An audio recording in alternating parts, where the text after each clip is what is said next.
J-Lo.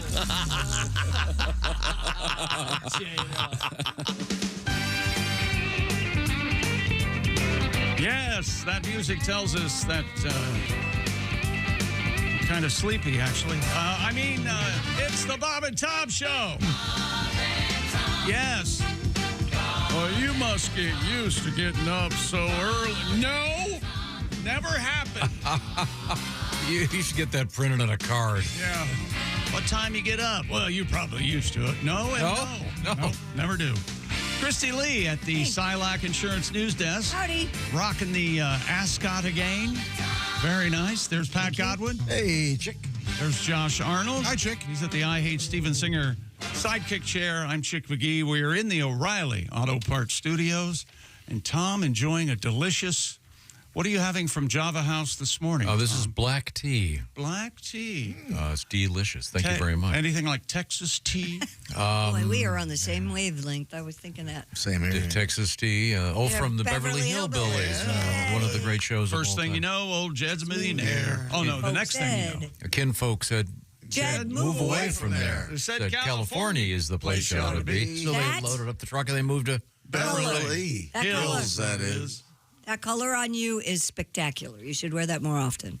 Really? Yes. I honestly, I don't. Yes. This is. I'm all my stuff's at the laundry. I don't. No, that looks very nice. You rarely see men in that color. Oh, I know. It's a bold choice for it is bold. When you have the kind of hyper masculinity that I dangle, right? You can get away with it. Yeah. Yeah, but you I try to be nice. even hyper masculinity, you still look like a fairy. Okay. It's a good color. As Ratso Rizzo would say, No. strictly from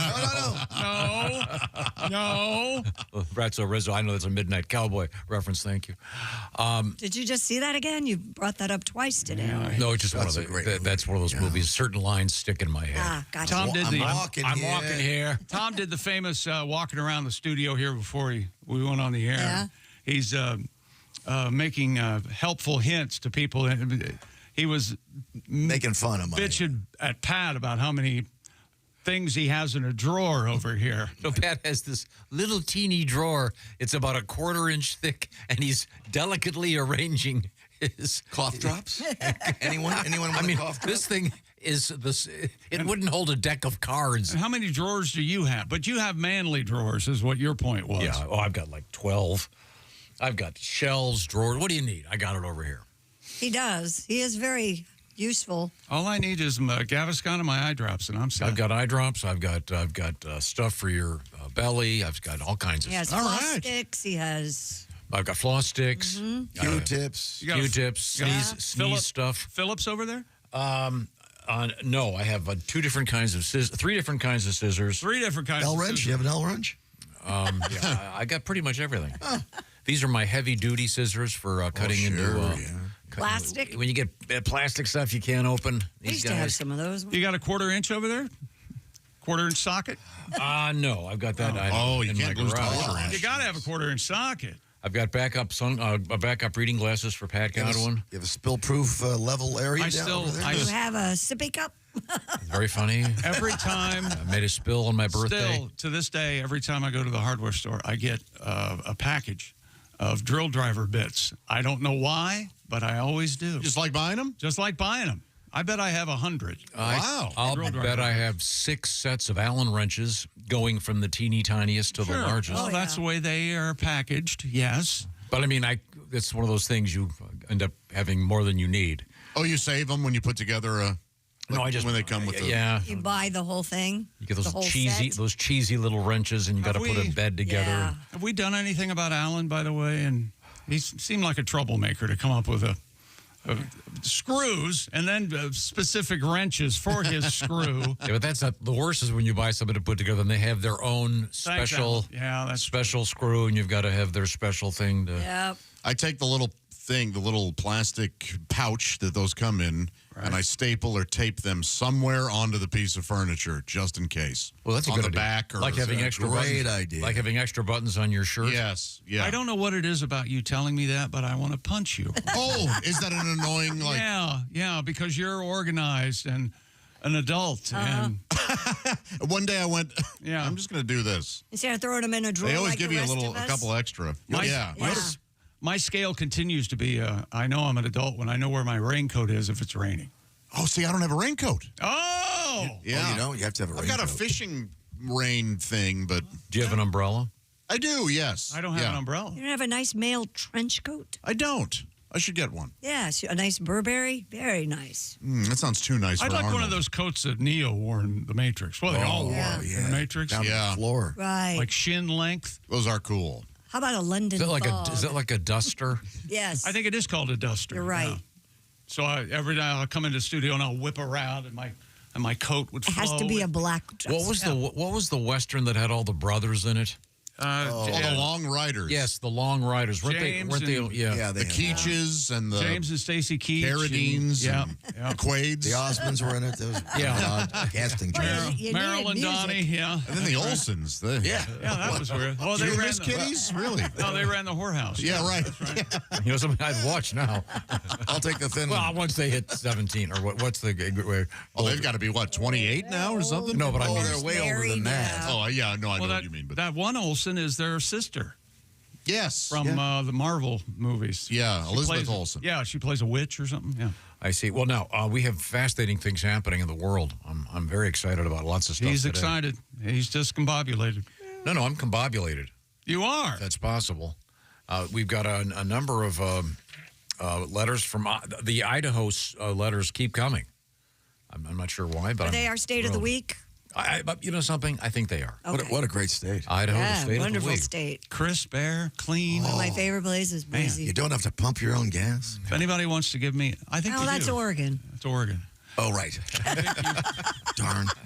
Well, so why'd you move here, Pat? Well, you don't have to pump your son of a bitch. Rented this place. Did New Jersey finally come around? No, you have to pump your. They pump it. Yeah. Really? Boy, that's got to be some kind of. I'm mafia. telling you, we went to Oregon for shows, and it's changed, but they're gangs of toughs at the gas station. Oh, yeah, they're on top of it. And you pull in, and they're just Ding, like, ding. there are 4 or 5 of them picking their teeth as you get out. They go, "Hey, I'll take care of that for you. Just leave your I have a card. question. Leave your card on the seat. I'll get it for you." Do you tip? No, at a gas station. I did not in this case. Maybe. Yeah, I guess I should have. Yeah, maybe so. Tip the guy who puts gas in your car? I don't think. I think it's a fair question. I think you do. Because I don't mean because I haven't. I mean, I can't remember the last time I didn't do it myself. But you can do it yourself in every state except for what, 2? Oregon of and New them right Jersey, now, but yeah. you're forced to do it there. I thought so New why Jersey would you changed tip them? Right. I think Oregon changed. New Jersey still does. I think. I will. Yeah, I guess I could ask this fabulous little. Some- And that is what you do. I had to leave. They were like, just leave your credit card on the that's seat. the whole system. Yeah. That seems not Of course safe. not. A No, lot of- Yeah, and what you have a lot of charges. What legislator is getting money in his pocket for that, man? Yeah, who has a new boat every year because of that legislation? I also took a picture of the front and the back of your car, just in case. You know, Well, what do you mean, might- just in case for what, sir? Well, you might lose your card, then you could still come in and get gas. Isn't that convenient? Huh? I don't know that this is. Hey, shut your mouth, huh? Oh, we have That's the way I'm it was. sorry. That's the way it was. coming up. We have a interesting. Oregon recently lifted its ban. New Jersey, only state where it's illegal to pump your own gas. You know, that sounds kind Yep. of on the nose in terms of corruption. Illegal. While there have been attempts to allow self-service in New Jersey, they have not been successful. Yeah, the people who voted to keep it that way, I'd like to review their tax return. Do you report the bag of money you get from whatever lobby? Yeah, what is Tom happening? Yeah, no Griswold kidding. thinks we should pump our own gas. I don't think so. Keep New Jersey new. Coming up, we have some great letters, but we also have a topic that's interesting about airplane etiquette. And one of the big problems that people complain about involves people not wearing earbuds. Ergo, Really? Is that right? yeah. We need Raycons. Well, here's your chance to upgrade to Raycon Everyday Earbuds because chances are Raycons are better than the earbuds that are in your ears right now. And Raycon's the latest model, better than ever. 32-hour battery life, multi-point connectivity, lets you pair with 2 devices at once. And Mom, they'll make a perfect gift for her. Can I interrupt for just a second? Go right ahead. Last time I was on an airplane, the person like 2 seats in front of me they had those Apple earbuds that fall out constantly. Oh, yeah. So we're in the plane, everyone's down on their hands and knees trying to find their Apple earbud. That will not happen with the Raycons because they're designed to stay in your ear. What a concept. They stay in your And ears. they cost less than half as much. Go And for it's it. a great gift for mom. And the quick charge function with Raycon, 10 minutes of charging, 90 minutes of battery life, and active noise cancellation. Plus, we have a deal for you. Get 20% off site-wide right now. Just go to buyraycon.com/Tom. Don't forget that Tom. Show us some love. That's Raycon, 20% off site-wide at buyraycon.com/Tom. One more time, buyraycon.com/Tom. Coming up, two friends of the show in the news. Everything okay? Yeah. Yeah. Oh, I'm sorry. Did that? We have some irresponsible friends. Yes. That's why I'm Oh, do we? Oh, wow, do we ever? And we do have a letter from someone who has maybe a solution for your spill problem. Really? Your what problem? Spill. Spill. His spill problem. Okay, well, thank you very much. We are in the O'Reilly Auto Parts studios, and this is the Bob and Tom Show. What's up, everybody? Al Jackson.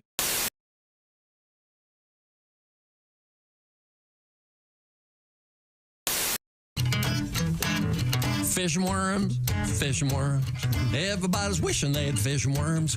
Find them in the backyard, underneath a rock. Slip them in your sandwich, put them in your socks. Fish and worms. Do your English homework, underline a word, circle direct object and transitive verb with a fish and worm. Fish and worm.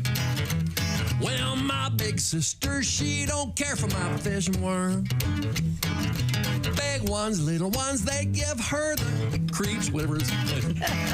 I go put a couple in the blender. Now she's looking at me with bated breath. Ooh, from eating fish and worms. Fish and worms. Everybody's wishing they had fish and worms. Find them in the backyard, underneath some leaves, make them little dresses. Just leave off the sleeves, fish and worms, fish and worms, fish and worms. Yeah.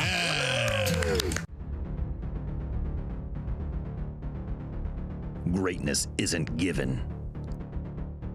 It's earned. It starts from the ground up with every step, every move, every moment. Because when the game is on the line, you need the best. The new Sport Athletic Performance insole from Orange Insoles. Stability, support, dominance. Orange Insoles, because greatness starts from the ground up, even when you're sitting down.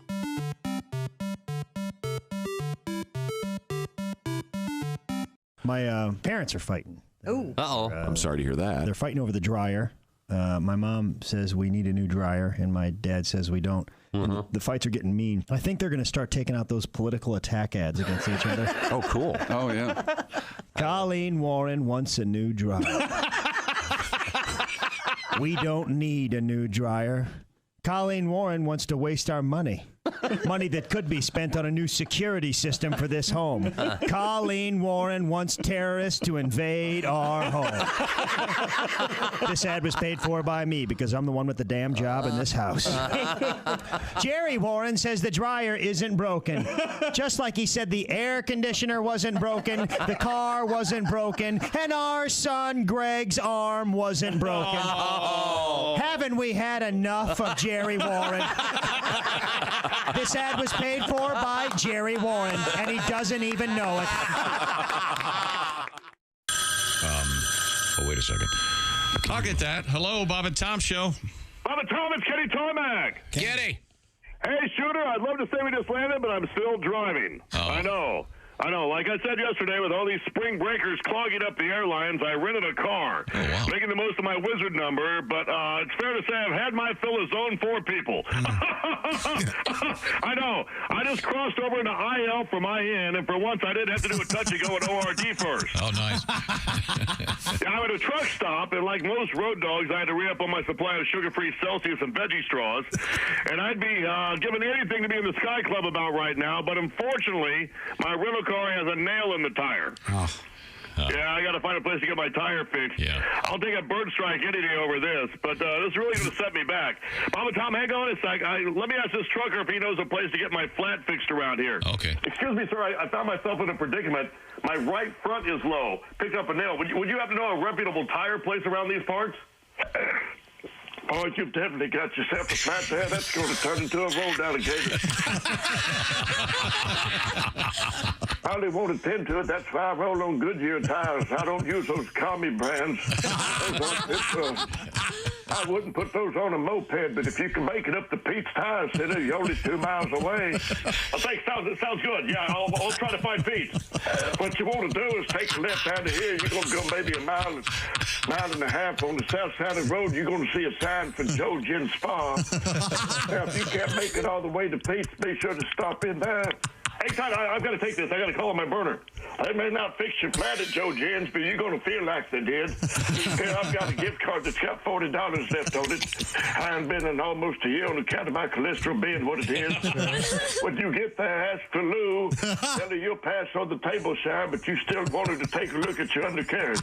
Hey, gang, looks like this might take a while. Let's circle back and reload for tomorrow. We just landed. Okay, thanks. Easy, I'm right here. My God. Hello, my name is Alexa. If you have a smart speaker and what to hear, Bob and Tom Radio, just say Alexa, play Bob and Tom Radio on TuneIn. Now, you try it. Alexa, play Bob and Tom Radio on TuneIn. That's the first smart thing you've said to me since you took me out of the box.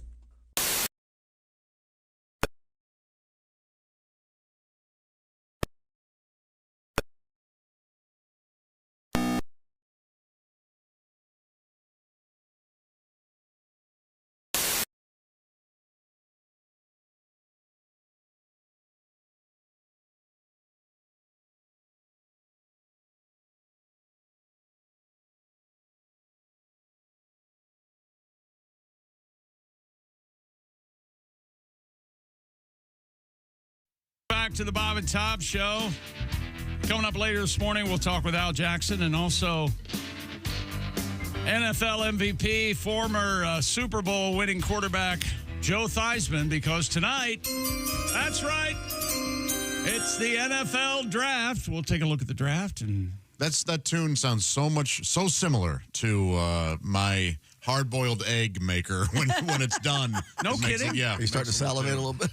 Yeah, I am. I'm getting some Pavlovian response. Ooh, eggs. I'm kidding you. I'm not. They have a documentary, albeit 15 minutes or so, about how they came up with the draft chime. It's very pleasant, and it also, you can't ignore it. They needed something in the background because they realized people watch the draft, but it's on in the background. It grabs your attention. And then, so what does that mean? This means the pick is in. Number 1, the Tennessee Titans take Cam Ward, the only quarterback named after a car part. And that's the real sound. Yeah. Oh, I thought you were joking us yesterday. Oh, okay. Well, we could do this. The pick is in. It's Cam Ward. Oh, no, Tyrod Taylor is also a quarterback. Yeah, sure, the deal Tyrod. I'm sorry, wrong. We always go through this. Football players. Cam Ward's brand new, though, so he's... Oh, so this is new players who are also the names of auto cars. Okay, good. Lots and lots of letters here we need to get to. I got one from Columbus, Ohio. Ooh. Can you believe it? Yeah. Finally, Ohio proudly standing up. Dear Bob and Tom, I'm a longtime listener from Columbus, Ohio, and a native. I work for a well-known company based out of Columbus, and trust me, you know the jingle. Okay. I can't figure it out other than Nationwide Insurance. Could be it. Nationwide. That's a good one, yeah.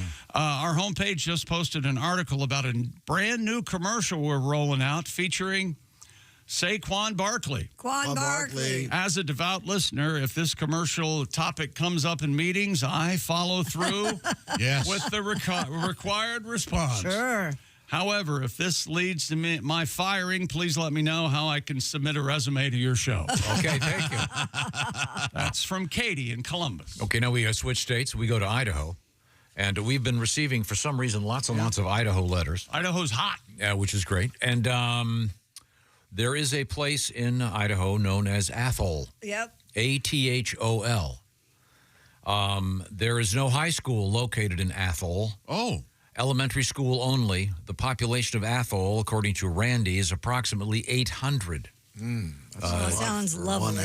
Timberlake middle and high schools are located in nearby Spirit Lake, Idaho. That sounds so beautiful, doesn't it? However, and this is a nice, cool thing here, Magoo's, M-A-G-O-O-Z, Magoo's Customs is an award-winning hot rod shop, and this is accompanied by an incredibly cool-looking hot rod. If they don't have Mr. Magoo and his jalopy as their logo, what are they doing? Also, when you go to Athol, I recommend the Grey Goose restaurant. All right. This is all good to know. Yeah, we need to do a road trip. Now, that was from Randy. This is from Richard. Also in Idaho? Yeah. He goes, I heard you talking about the town of Athol the other day. This is Mr. Donovan writing.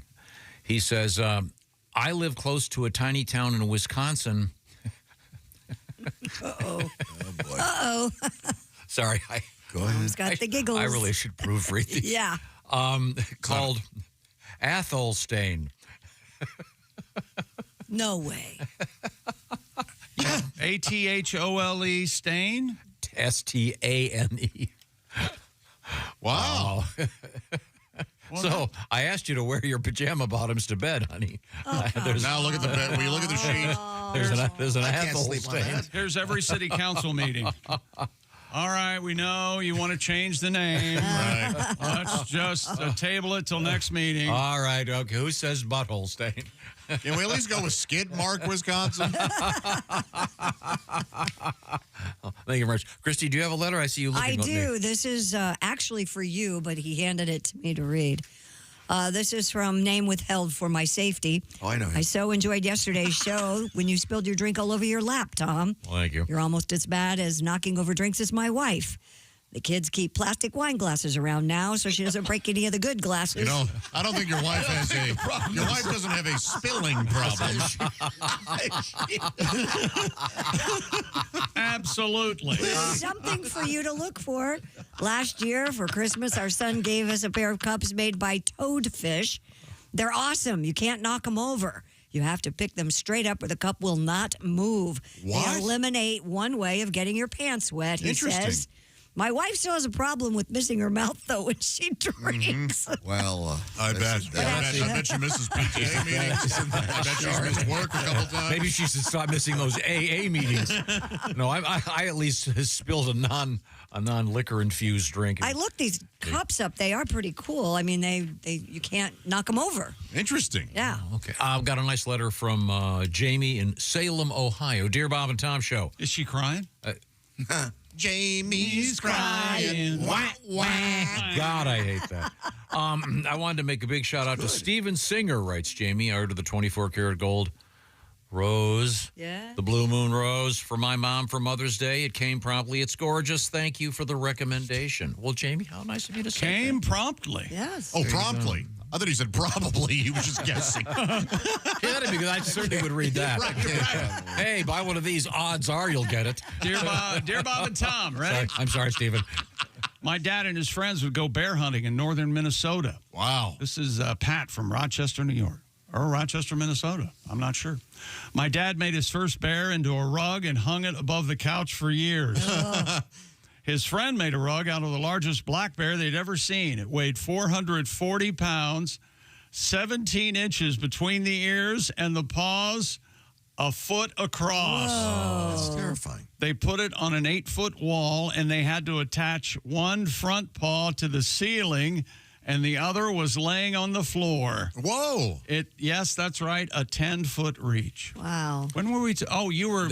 Some guy in Connecticut was fined because he shot a bear in his pajamas. That had, it had been in his garage and then ran up a tree, but he wouldn't back down. But he so the guy invoked his- shot at it. and his didn't wife know said he the hit bear it. was 2 feet from his kids. I don't see what's wrong with it, but She invoked the children, and there's some danger. The man hates animals. I think it's clear. Oh, absolutely. Yeah. it was a bear. Hey, what? Hey, hang on. What is he? A dentist? Thank you very much. Thank you. The bears are cute, aren't they, Josh? If you're just joining us, thank you for joining us. This is the Bob and Tom program coming to you from the O'Reilly Auto Parts Studios. Yesterday, I believe Christy was speculating about the existence of an app that would identify bird sounds. I downloaded it, and I used it last evening. Did it work? The Merlin app, yes. Hey, get a load of this. I have red-headed woodpeckers. Hi, everybody. Really? I have cardinals and some kind of finch. Boy, Andy, you're trying to introduce yourself. She won't even stop. She won't stop talking. Yeah. Boy, she keeps talking. Can't even say hi. Here's the latest thing. Yeah, Andy. Just out in the backyard, standing there with her phone. But I go, at least it's quiet inside. You tried locking the doors? But she drags you with you, doesn't she? She keeps changing all the locks. Okay. So you did get the app. I did. All right. It's That's cool. It's cool. It is kind of fun. Have you used the plant one? That's a great Yes. one. Yeah. Crazy.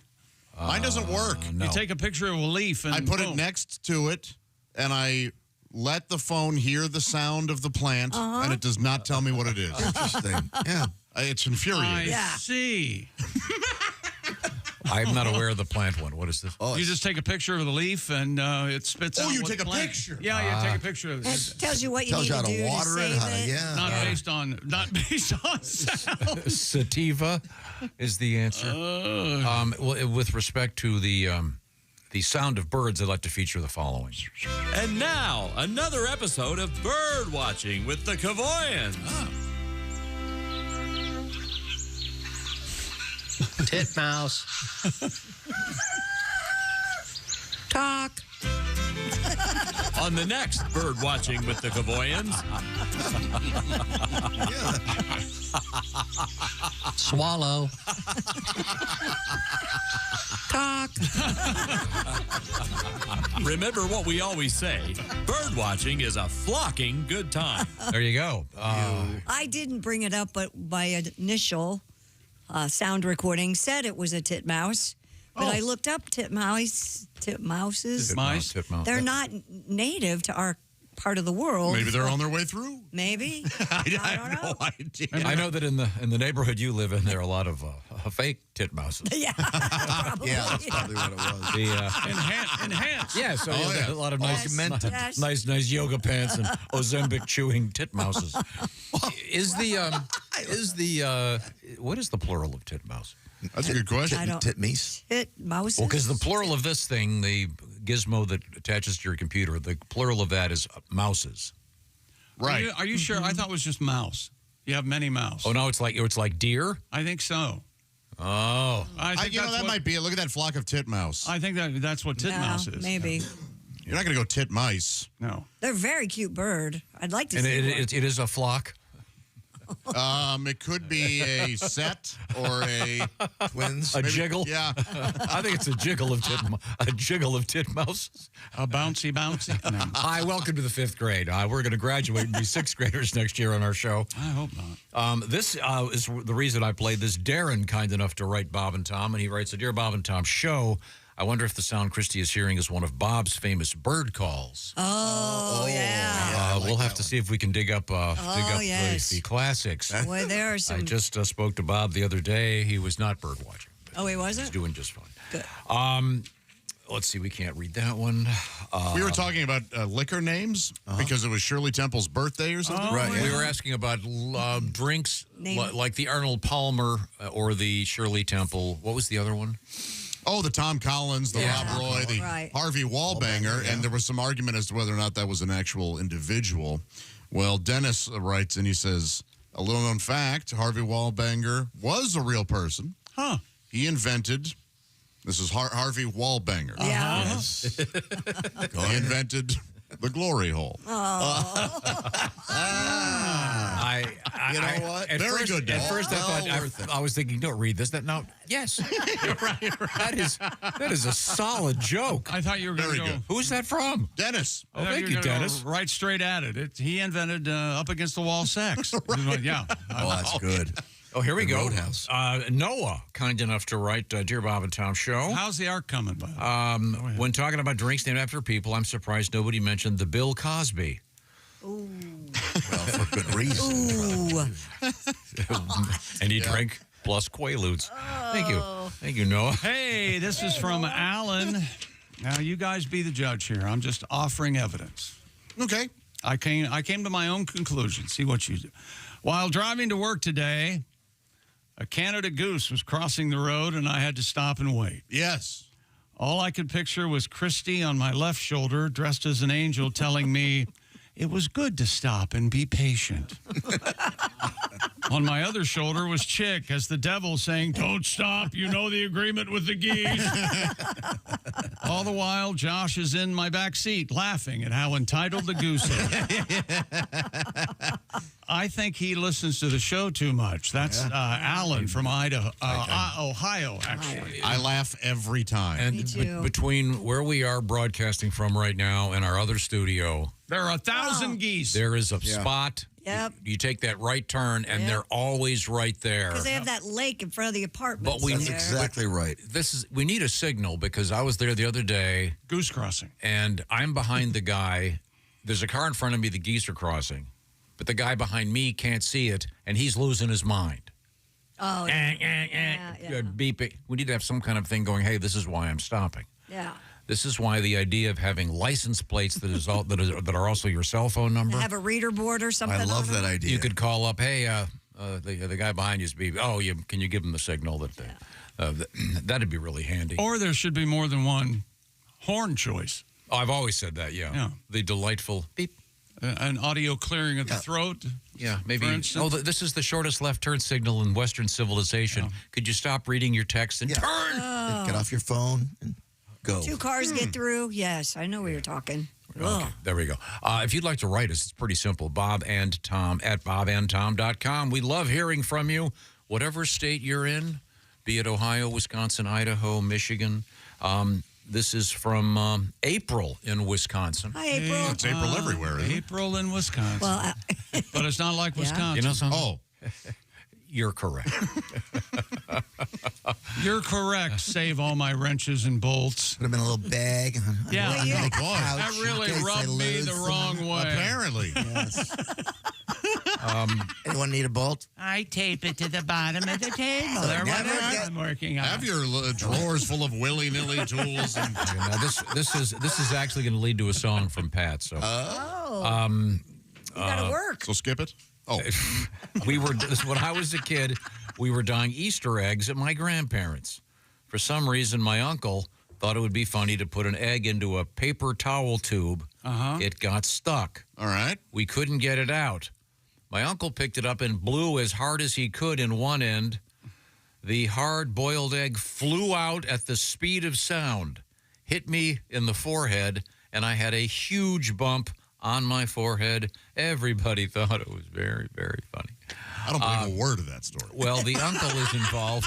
Sounds I like the just uncle. cut the paper roll tube. When we come back, The uncle should be in a program. when we first come of all. back, I'll teach Josh about yes and. No, and then you- we will hear a song about uncles from Pat. Can we do that? That story is a lie. Okay, thank you. April, Josh is calling you a liar. Yeah. Any month. There were so by the many way, wrong and things. don't, April, I know that you gave me the code for your OnlyFans. And by the way, congratulations. That is some good work by God. Oh, so she lies there too for a living. No, I can the photographs. So sex in April? Is that what we're saying? It's quite clear. Oh, okay. Yeah, oh, God. No, right now, the Bob and Tom Show is brought to you by BetterHelp. BetterHelp is about helping you with your head. You better. And let's talk some numbers here. Traditional in-person therapy can cost $100 an hour, $250 an hour. That can add up pretty quick. BetterHelp is significantly less expensive, perhaps 50% less. And with BetterHelp, it's also a lot easier to access because you do it online. You'll be hooked up with a therapist based on a questionnaire you fill out. And by the way, 30,000 plus therapists working with BetterHelp with a number of specialties. And your mental health is worth it. So maybe you're dealing with some issues of, I don't know what it might be, maybe issues in your love life. Everybody's got their own problems. God knows I've got mine. And this is where therapy can come in and be very, very helpful, of course. So with BetterHelp, the therapy's done online, so it's a lot more convenient. You can do it in your car in the parking lot. You can do it wherever you want to be. You can just use your mobile device or your desktop computer, and you can do it like a phone call or like a Zoom call with a camera going. You can even do it texting back and forth. It's up to you. So your well-being, I should say, is worth it. So check out BetterHelp.com/BT Show. And by the way, do that today. You'll get 10% off your first month. Once again, it's BetterHelp, H-E-L-P, BetterHelp.com/BT Show. The convenience of having a therapy session where you want to be, done online. Once again, it's BetterHelp.com/BT Show. Coming up, Pat Godwin with a song about uncles. Does that sound good? Sounds great. Okay, perfect. We're in the O'Reilly Auto Parts Studios. This is the Bob and Tom Show. This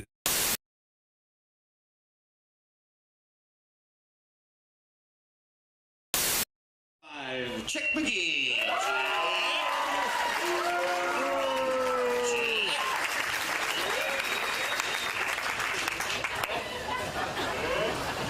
Chick said earlier he's never touched a cow before, but the rumors about the girls he's dated are not quite one-sided.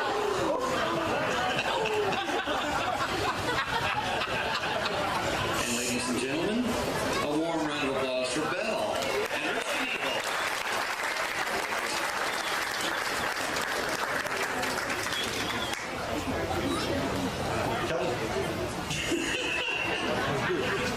Oh yeah, feel it. She's fine. She's fine. She's just fine. Oh yeah. Let's see if we can get something out of there. Okay, you got the hang of it there? Yeah, I think so. You think so? You better get some milk because we don't want you to be an utter failure.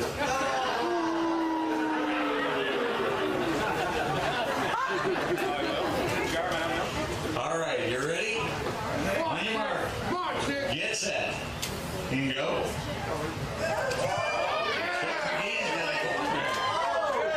Yeah. There he goes. He's got it. Come on, keep going, Chad. The cow's leaning over towards you. When was the last time you had your head completely into the hooks section of the jersey? She falls over. Stay with her. Hang in there. Stay with her. Hold her back.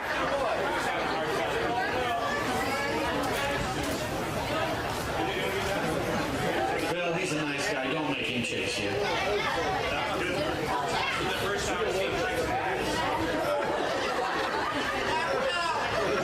I wonder, Tom, did he lose a bet or something? 5 seconds. Come on, Chick. And time. It's over, Chick. You're all right.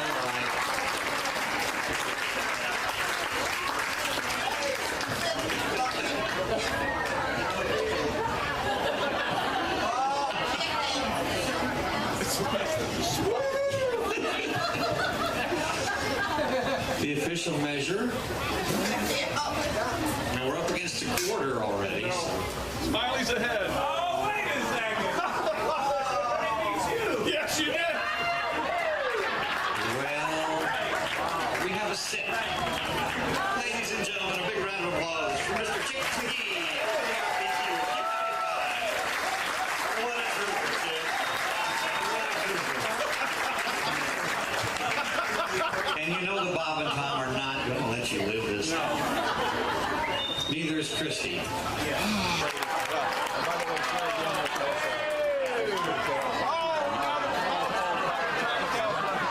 You got a half, he got a quarter pounder. How do you like that, Vince? You know, like his milk, you make garbage pies. Oh my God, the humanity. Oh, there are kids here. They should have seen this. We have the turd man here. It's under control. The turd man is All right. Okay. Hey everybody, it's Frank Caliendo, and I'm going to be doing a bunch of stand-up dates, and I'm not sure where to put my hands right now, but this is the deal. We're going to be in places like Appleton, Wisconsin, Toledo, Ohio, Des Moines, Iowa. There's a whole bunch of them. We'll let you know how to do that on the screen right here. And why did I say we? Is that my new pronoun? No. I have a bunch of other people with me. Those people are Patrick Keene. You've seen his teeth, probably on your dentist wall. They're tremendous, very good teeth. Willie Griswold. You know why he's with us. And of course, Al Jackson. And that's when they realized it's going to be a fun show.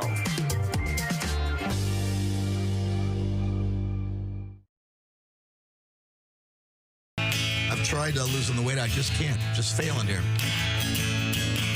I went to Nutri-Systems. I was thinking about losing weight. Stepped on a scale, and I got a measuring tape. He said, wait a minute, mister. There's only so much we can do. I think liposuction may be the only thing for you. Suck the fat off my fanny. Suck the cellulite. Suck the fat off my fanny. Hey, suck the wear right off me.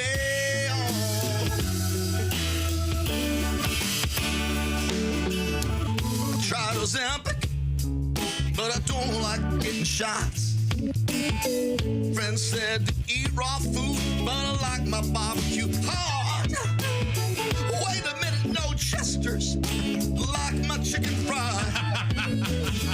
Doctor said while he shook his head, let's give a life one more try. Come on now, suck the fat off my fan.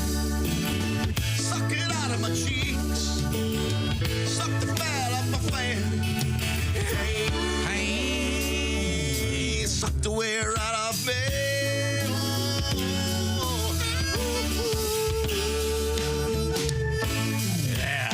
That is so nice. It turns and sways. Okay. Well, thanks for the call. Have a great day today. We're going to move And I've got one more thing. May I say one more thing? I've been waiting 20-some years for this. Is everybody listening? Yeah, we're listening. Uh-huh. Okay. Chick, go back 20-some years, 1998, Fort Wayne, Indiana, all weekend with me. What? There we go. Yes. Finally. I have, okay, whatever you say. Okay, remember, and listen to this. You went by your real name when you checked in, and you invited me for the weekend. Now, wait. Oh, God. I'm going to get shot for this. And you ordered grapes and Miller Lite beer. Yeah, that sounds like me, all right. That's right. Yep, that's me, okay. Okay, Deborah, we got to go here. Christy, give me the teaser. That couldn't have gone better. Yeah. Somehow I blame you. And comedy from the Bob and Tom archives. Excellent. Chick, what do you have to say for yourself? Become a Bob and Tom VIP now. Just go to Bob and Tom. $1,000 an hour. Hey, welcome back to the Bob and Tom Show. Christy Lee at the Silac Insurance News Desk. Hi. Pat Godwin. Hello. Got a song coming up here in seconds. There's Josh Arnold. Hi. I'm Chick McGee. We're at the O'Reilly Auto Parts Studios. Think O'Reilly Auto Parts for all your car care needs. Get the parts and service you need fast. It's no laughing matter from the professional parts people at O'Reilly Auto Parts. Sorry. I didn't mean to. We got chuckling reading one of our letters. Oh. Will you share it with us? I'd be happy to. Sorry, we were discussing, I forget why the topic of the so-called dick pic came up yesterday. That was kind of a lengthy discussion about that. And I asked if there was a name for the female version of that. Yes, and we could not find one. Well, we found some, but none we can recall. Yeah, we had some ideas. Turns out that Brittany is aware of what they're called. Oh, really? According to Brittany, anyway. And it rhymes with Brit, too. No. It's it's called a clamogram. Oh, that's pretty good. That's very good. Brittany, thank you very much. Damn. That's very nice. From right a there. lady. It was right there. Brittany, feel free to send us a clamogram at your convenience. No. Also, she'll send. Don't. You're going to get them Right, now. you'll get them now. Mark's going, God. On a much lighter note, Christy and I were discussing something yesterday. For example, there's in my case there's a place on a freeway where if I'm eastbound, if I look to my left going by this one building, the whole side of the building is a great big mirror. Mm-hmm. But with people obviously going the other direction, the other side of the freeway, when I look left, if I can see my car, it's good luck. I'm going to have a good day. Oh, interesting. Or sometimes I'll say certain things going to happen if I see my car. Okay. Okay. So now- you don't do it going westbound because westbound you'll always see your car. Yeah, because it's right there. Right. There's no defense. Am I making this clear? I totally get How it. many within 5? How many head-on collisions have you had? Well, no, but it wouldn't trying be, to see your it car in wouldn't a be a bill. head-on. It would be ramming the back of a truck. Good because I'm on the freeway. But we all have this sort of thing. This is a nice letter from Angie. She writes, I live close to a major airport. I know I'm going to have a good day if, as I leave my neighborhood, I see a bald eagle. Oh, that's cool. That is cool. And it's also good luck if I see an airplane, one taking off and one landing. I know it's going to be a good day. Okay. Boy, that's busy. Yeah, that's loud. This defies all logic, but that's going to be a great day. Do you have anything like that, Chick? If something happens, you go, this is going to be a great day. No, not really. Oh, I do. Do you ever have the thing where there's a particular route that you take all the time, and one day you take it and you miss every single light, and you go, uh-oh. I only have one light on my drive. Are you serious? Yeah. You're lucky. Yeah. Yes, Then I'm on the- lucky. Yeah, you are. That's me. I made them on all the- today, including the last one, which when I say I made it, I just You turned left on red. But Yeah, that's, I do it every day, too. Oh, boy. I never take the same way twice. I mean, 2 days in a row. Oh, okay. Really? Aha. Oh, yeah. I think that's good to change it up like that. Oh, yeah. You never know who's going to be following you or something. Oh, yeah. You gotta. But you're saying Head on a swivel, baby. so where you live, both ways you come, there's only one traffic light. No. Well, actually, at that time of the day, yeah. There's one traffic light each way. Functioning. I see. The others are on caution. Anyways, if you have some kind of a good luck thing you do, I'd like to hear about it. It's fun. In the meantime, I got a letter for Pat. Dear Bob and Tom Show, please play my favorite song. It is my anthem. Pat, it's as if you wrote it about me. Oh. When I first heard it on the air, I made sure that I could send it to my niece. Is that nobody has pubes anymore? He sent it to his niece. Yeah. That's kind of part of the comedy. Good beaver gun. That would be the fulcrum, if you will, of the joke. This is from a man who is Uncle Jimmy. You Hi, see. Uncle Jimmy. Oh, I have an Uncle Jimmy. He's an uncle, you see. And this is a song of yours. I don't know what it is about Uncle Jimmy, but he sounds drunk. Just Uncle Jimmy. Uncle Jimmy. He sort of was. Okay, so you've got a song about this? I had an Uncle Jerry. Oh, man, was he drunk. Oh, all the time. Funny, nice. Unbearable when he was sober, but the nicest, most fun guy when he was drunk. Interesting. Yeah. Maybe that's why he stayed drunk. It's my mother's family. Yeah, not mine. I really can't talk about any of my uncles. Nothing to do with me. Well, you had a cross-dresser, right, or something? No. Just a rather odd death in Las Vegas. Yeah, that's what I thought. Death by pegging is weird. It was. I'm not stopping until I hit mattress. I think it was at least it was a heterosexual unpleasant death. Pat, your song. So this guy asked for the song "Smoky Uncle," which is a parody of my satire. What? It's a parody of Drunken Uncle. Yeah, he's asking for Smoky. Yeah, Uncle. he's a big fan of he's a big fan of the weed. We're high at the holidays and only 17. The gummy bears and brownie squares are filled with THC. You know who's responsible for our intoxication? Dad's younger brother, high at every occasion. Smoky Uncle ate up all the pie. Mom is really pissed. She says, look at that bastard's eyes. Smoky Uncle. Man, he's really fried. Every 20 minutes, he goes to smoke outside. Every 20 minutes, he goes to smoke outside. I'm an uncle now and have lots of nephews and nieces. I give them a little puff, and the giggling increases. We play some video games, go outside and smoke some trees, blast some gnarly tunes by Snoop D-O Double G. Smoky Uncle, one in every family in a trio of brothers. The odds are 1 in 3. My brother Jim is a painter. Jack makes cakes. With bloodshot eyes, we realize all 3 of us are baked. With bloodshot eyes, they realize all 3 of us are baked. Oh, Smoky Uncle in an altered state. The dinner is at 2. All 3 of us are late.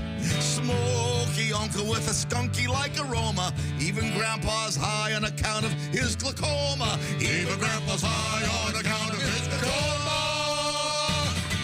Hey! Oh, very nice. My God, that was beautiful. Oh, the smoking uncle. Every 20 minutes. That's a lot, isn't it? Isn't that kind of the old kind of pot? I traveled with a comedian who smoked every 20 minutes. We had to pull off. Took us 5 hours to get to Louisville. Well, I know the comedian, and I know exactly who you're talking about, and God rest his soul. Yes. He probably had cheap pot. How high do you want to get nowadays? Even the cheap pot is crazy. I'll ask someone I know. Hey, Jeff. Today's pot, you can't smoke it every 20 minutes, can you? No. Yeah, no, it knocks on your ass. You'd be just... You wouldn't get anything done. Yeah, okay. I'm just asking. He has a friend who smokes. Yeah. Yeah, I know some people. Okay, all right. Well, once again, people say this isn't an educational show. What do they know?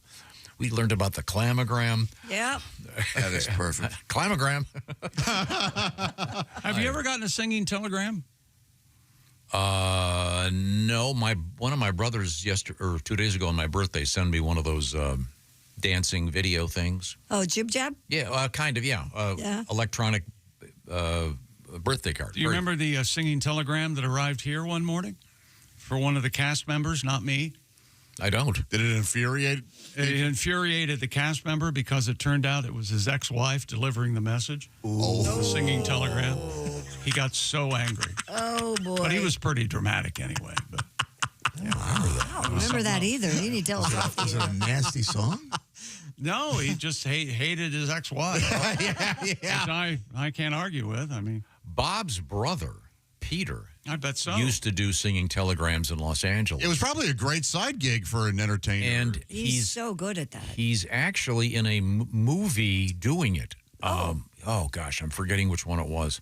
I think it was with Pam Dauber. I'll have to ask Bob and find out what that was. Mork and Mindy go to the movies? The very same. Okay. Thanks so much for joining us. We are in the O'Reilly Auto Parts Studios. This is the Bob and Tom Show. Thanks for listening to the Bob and Tom Show this morning.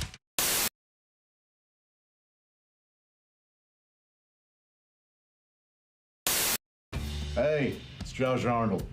I'm going to let you in on a little secret. During these commercial breaks, I get to enjoy some quiet time here in the studio. That's right. That's because while everyone else is in the break room waiting in line for that dirty old coffee machine, I'm enjoying some Josh time. Yes, just me and my Java House Peel and Pour pod. That's right. The rest of them can spend the next 6 minutes fighting over who gets to drink from that outdated technology. Not me. I just grab my favorite Java House pod, peel back the lid like so, pour it into my hot water here, and the rest of the break is just Josh and his amazingly smooth coffee.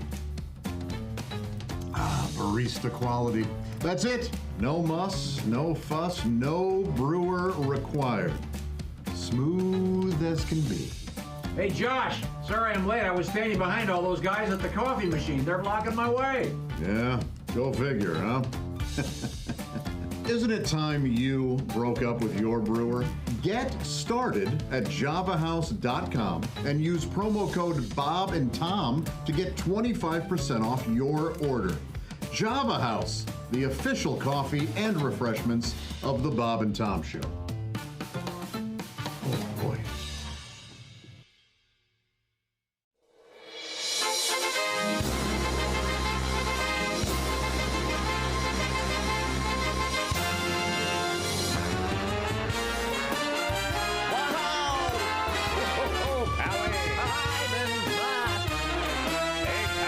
Looks like our girls have dumped us. Whoa, baby, blow me a kiss as you're leaving. Blow me a kiss right now. 'Cause if you're gonna leave me, honey, I will surely miss the way you blow me. Blow me a kiss. Merci, madame, voila les bearded clam.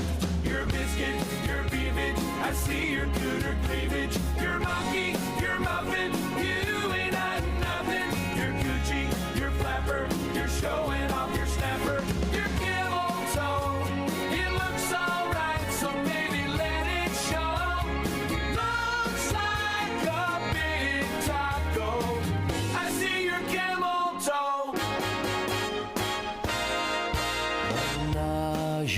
toi. One man, two women, ooh la la, find a friend to play.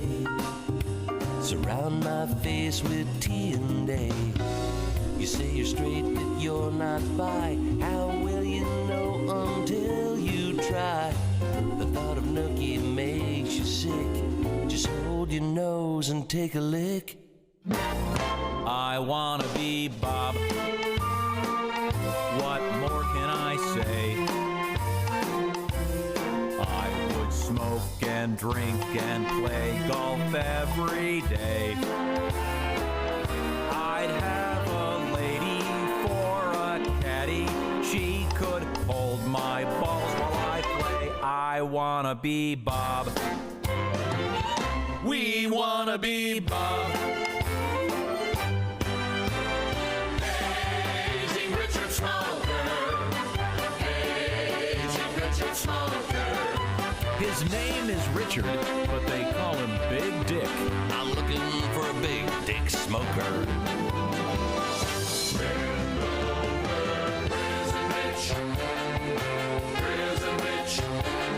Turn out the lights, 'cause I can hardly wait. Yeah. Prison Rich. When I get out, I'm ready to go straight. Tom's an ass bag. Tom's an ass bag. And Bob likes blues and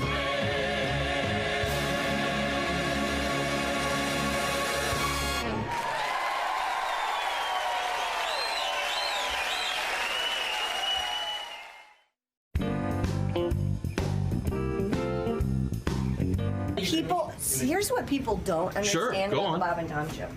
I get to be the official greeter of our guests. Great. And I believe Right. we do have a guest waiting in the green room. Sure. And I would like to greet officially our guest, Well, it's Jim Gaffigan. Hi, how are Jim you, Christy Gaffigan. Lee? How are you? I'm good. It's so nice It is to great see to be you. here. Not set up or anything. You know Wow, are you that- on you got your own reality show? I do. It's called Nobody Really Cares What Christy Lee Does Behind the Scenes, but we're going to show it to him anyway. Oh, bless your heart. Thank you, Jim. It's so good to see you. Okay, let's move. Let's show people what you eat back here, Christy. Oh, well, my favorite thing is right over here. This is called Huh? chocolate-covered raisins, or I call Nirvana. Sure. Have a. You know what's great is the way that's set up is like there's tons of hands going in there. Yes. And so hands are usually covered with feces. So. Yeah. He's absolutely right. So now you're going to ruin my favorite Enjoy. snack in the green room? The treat. There used to be soup here in the morning. What happened to the soup? There used to be different things. He retired. Or does it come at like 9 or He something? retired. So now we have to eat things that look like feces. So that's it. Or is it kind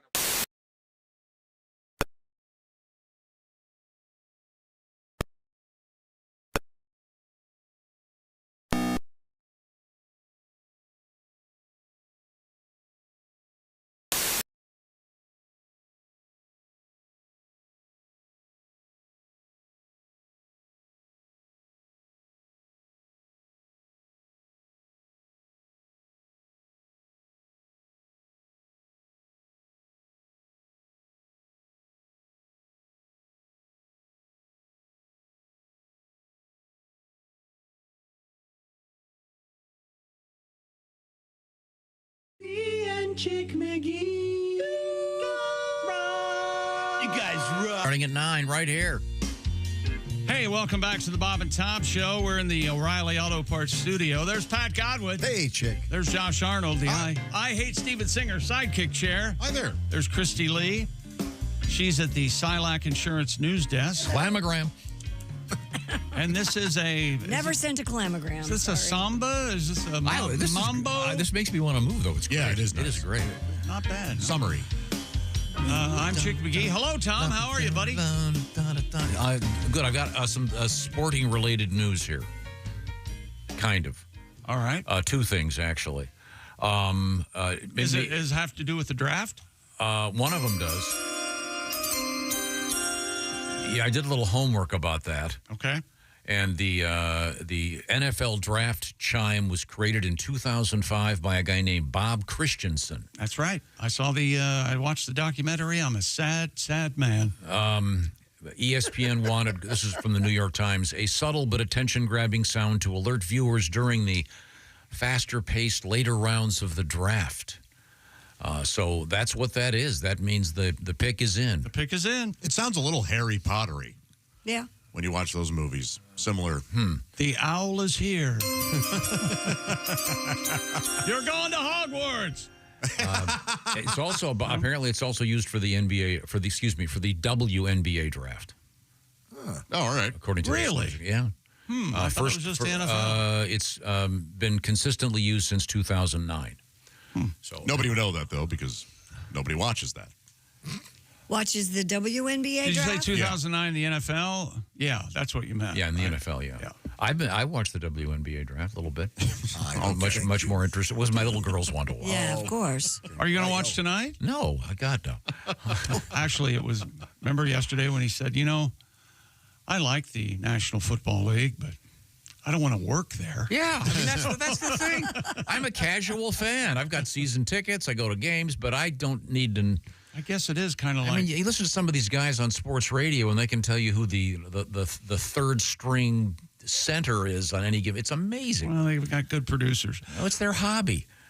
But I'll probably. It's weird this year because my team doesn't pick like first or second or fifth. They're normally where they're way down at 29. So in 10 minutes. My team picks on the basis of how soon they can be injured and pay them for not doing anything. Let's see. You win. I got a really nice letter from Tim Cavanaugh. Tim is one of my favorite people. And Tim did a little bit of homework because, Tim used to teach at a Catholic school. Yes. Mm-hmm. And he is a man of the Catholic faith.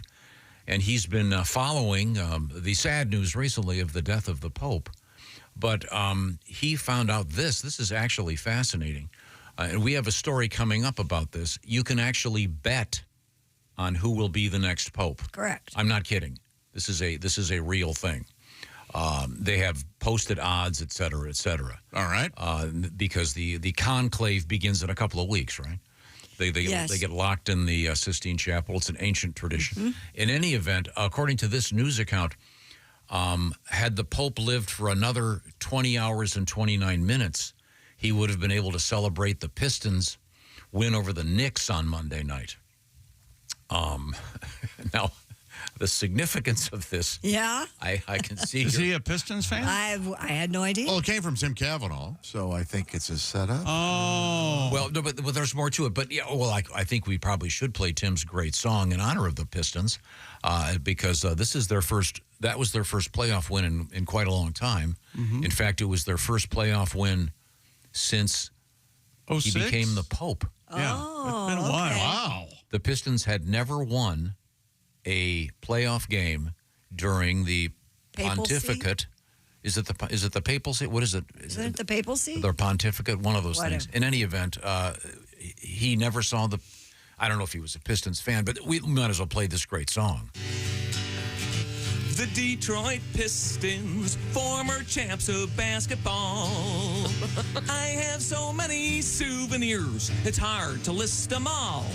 I have piston pants, I have piston shorts, I have piston beer mugs, sometimes people don't even notice. I have piston ashtrays, I have piston shoes, I have piston basketballs, when I dribble they do too.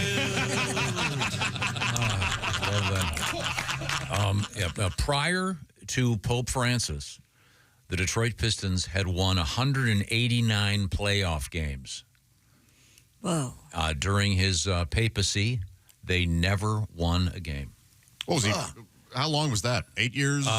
2013, I think. Oh, okay. So 12. A long season. Yeah, I would have guessed shorter than that, too. But thank you very much, team. And then something for you, Josh. Yes?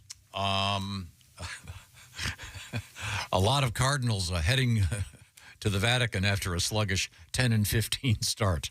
So you're St. Louis Cardinals. Hey, here's the favorites for the Pope.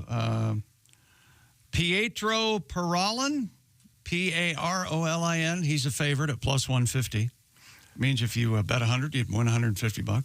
And then Luis Antonio Tagle is also plus 150. Angelo Scola, who was the favorite back in 2013, he's 83 years old, so now he's plus 200 because evidently that puts him over the 80-year-old age limit to vote in the conclave. Ah, okay. That'll hurt us. I mean, that only makes sense. But can you still be a candidate if you're over 80? It doesn't sound like. Yeah. But the conclave, that movie, is going crazy. Everybody's watching it now. They think it is kind of shows you what goes on, I guess, Sure, the best of their knowledge, A lot of it is secret, but yeah. Did you know that? I love that movie. I think we all did, didn't we? Oh, yeah. Yeah. Love that movie. Yeah. It pulled the punch at the end, according to Josh, and I agree. Speak for me if you want. But didn't you say that? I just sometimes off the air conversation. Oh, okay, sorry. It's not like you're going to go to hell or anything. That's not what I'm talking about. No. It's just annoying. Did you know that the tradition of locking them in? This is true, and you're not going to believe me. Because one of the popes would always sneak down to the kitchen? No, but if you read about it, I'm going to get a burrito. There was, you're going to think I'm making this up. There was a terrible odor problem. Farting? Because they were not allowed out. Oh, yeah. And then, Well, they have a restroom in there. They have but still, the BO and the, I'm totally serious. And then it was not too long ago, I want to say Pope John Paul, I think, allowed them to actually go sleep in different quarters. So they could bathe. I'm entirely serious. Wow. So if you haven't seen Conclave yet, go watch it and see if you come to the same review that Tom did. Right at the end of the movie, he goes, "What's the deal with the turtle?" Well, that wasn't the problem. Yeah, but that's the first thing you said about it when I said I saw it. Well, that was just, I didn't want to get to the meat of the issue. The acting is terrific. Oh, it really is. Yeah. Costumes are great. Acting is great. Set design is great. I think there's a plot point that's somewhat dubious, which is what hinges on the whole thing. Now, dubious was Pope 9? Yeah, I think so. Yeah. Dubious the ninth? Yeah. Can you pick like any word you want? Like when you pick your name, the Pope name. Yeah. Oh, like that's right. Pope Sinister. Pope Francis was the first Pope. He was the first Francis. The first Frank? Yeah, he was the very first one. Wasn't there John Paul and John Paul II? Like boom, boom? Sure. Oh, yeah. Right in a row. Yeah. Very popular. John Paul was only around briefly. He did a William Henry Harrison. That's just There's a Pope Ringo, too.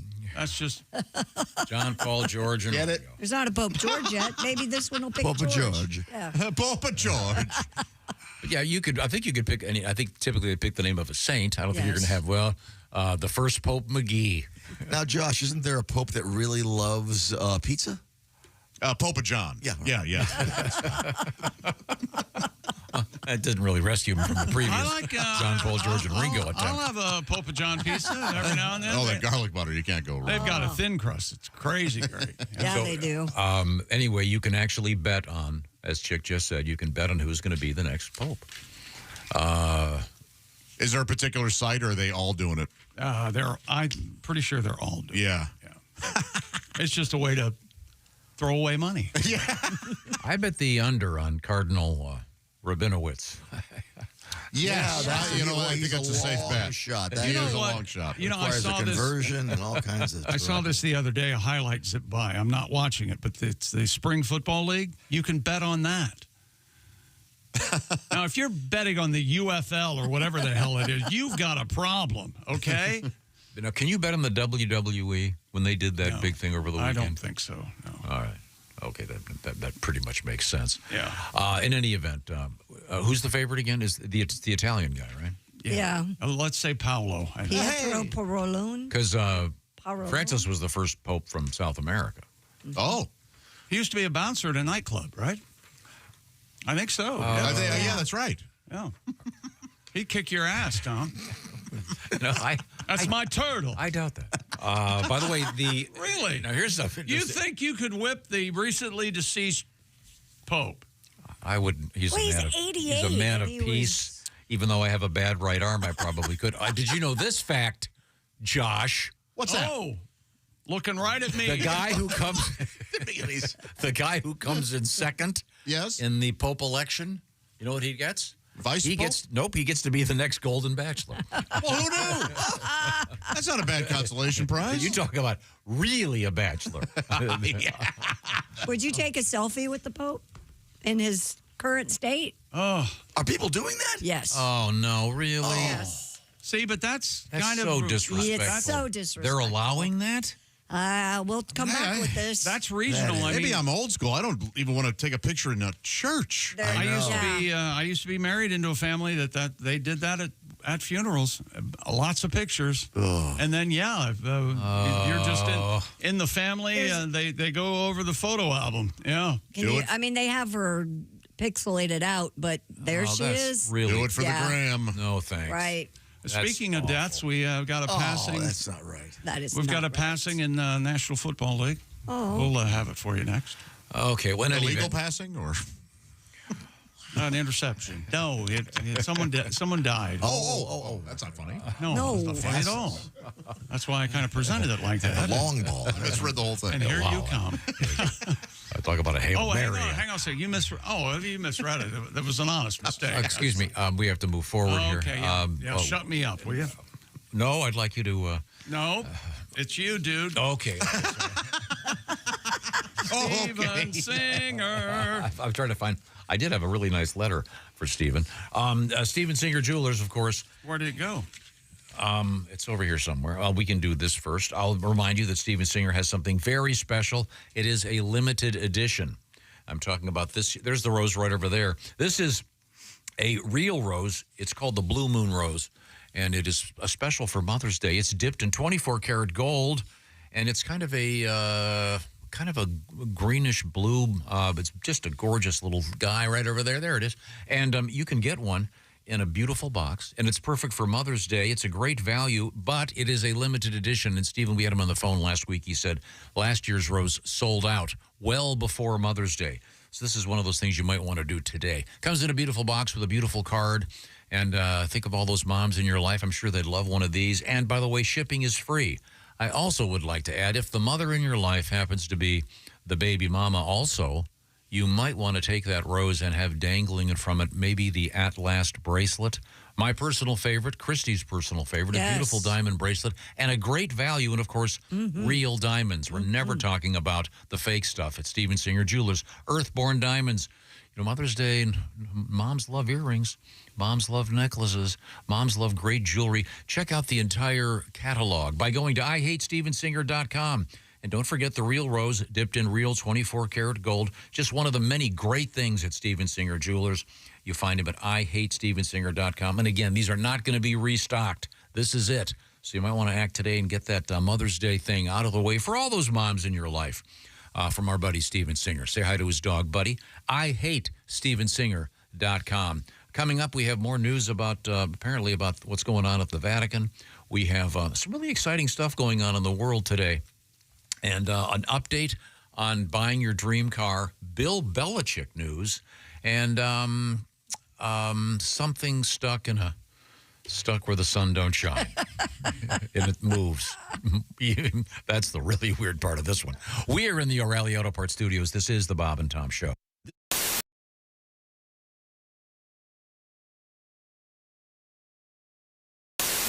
The best comedian, Tim Allen, is here. He goes, oftentimes, you hear this a lot. Yeah, oftentimes the technology they learn here at the race is translated into your family car. And I went, yeah, right. This year, the Chevy's offered the Indy Celebrity, a 900 horsepower celebrity wagon. So I'm like, gosh, George, this thing's really got some pickup, doesn't it? I got to the kids to school in about 6 seconds. We're having lapping practice next week with all the other girls' PTA. She's running the Offie. I'm doing the Buick. And Betty's got the Chevy High-Tech. I pulled the trailer right out from under the boat, George. This baby's got some guts to it. Love Sears. Do you? It's a Craftsman tool department makes my nipples rock hard. She always figured we should grunt like pigs. The little primates you are. Don't speak to your mother. You grunt like the pigs you are. Ever try to take a steak away from your husband? Here, honey.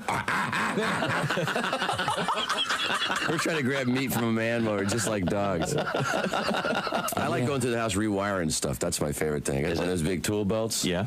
2 cordless Makita drills hanging low. But you gotta know how to wear it, otherwise your butt crack shows. You ever notice that?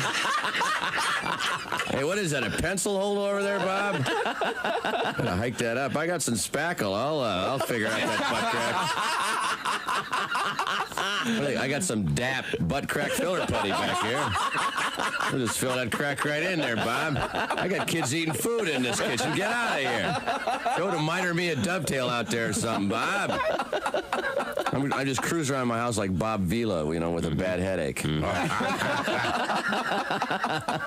Just looking for stuff. I notice Grandma's Easy Lift chair isn't moving quite as quick as I'd like it to. So I popped down the hardware store, pick up a compressor, some hose, some coax cable. I wire that sucker up. I forget Grandma lost some weight in the years I look at it. Got the 140 pounds a little too high, isn't it, Grandma? Shot that bitch halfway across the kitchen there. Doilies following her. Sorry, Grandma. I'll dial that baby down as soon as I rewire Grandpa's hearing aid. I got a preamp on that son of a bitch. Comedian Tim Allen. Oh, God. Now that's manly. Yeah. Presiding over a symbolic condom roast in his Catholic church's parking lot in Waterbury, Connecticut. Yes, I love those. The Reverend Joseph Looney Mesquite protested condom roast. Very tasty. I'd like that blackened, please. It makes it look bigger. And they look so good at a shish kebab, too. A little pepper, a little bell pepper, condom, tomato. What's the name of this reverend? Oh, Reverend Joseph Looney. I'm not kidding. Unbelievable. I'm Casey Kasem, and here's American Top 40. Is it just my imagination, or is my head just a bit too big for my body? And here's my wife, Karima Kasem. Show him the Top 40s, honey. Hey everybody, it's Frank Caliendo, and I'm going to be doing a bunch of stand-up dates, and I'm not sure where to put my hands right now, but this is the deal. We're going to be in places like Appleton, Wisconsin, Toledo, Ohio, Des Moines, Iowa. There's a whole bunch of them. We'll let you know how to do that on the screen right here. And why did I say we? Is that my new pronoun? No. I have a bunch of other people with me. Those people are Patrick Keene. You've seen his teeth, probably on your dentist wall. They're tremendous, very good teeth. Willie Griswold. You know why he's with us. And of course, Al Jackson. And that's when they realized it's going to be a fun show.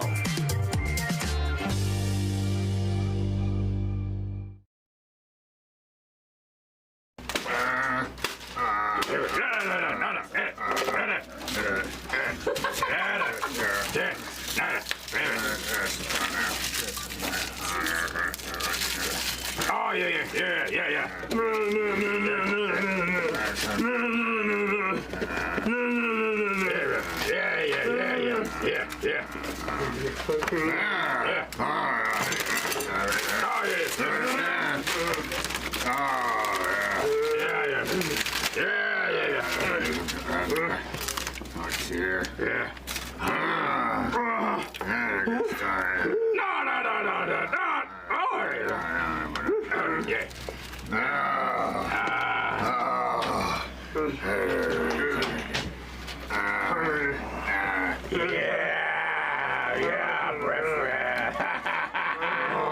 When you become a Bob and Tom VIP member, you get more and less. Wait, what?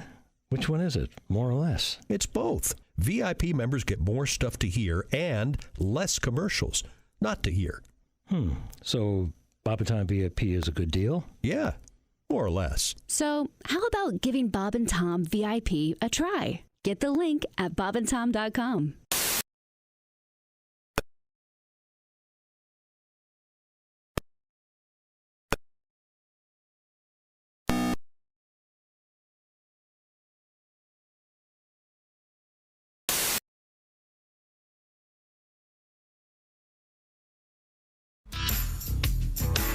Welcome back to the Bob and Tom Show. Pat Godwin. Chick. Christy Lee. Hey. Josh Arnold. Spring has sprung, huh? It's all over you, man. Yeah.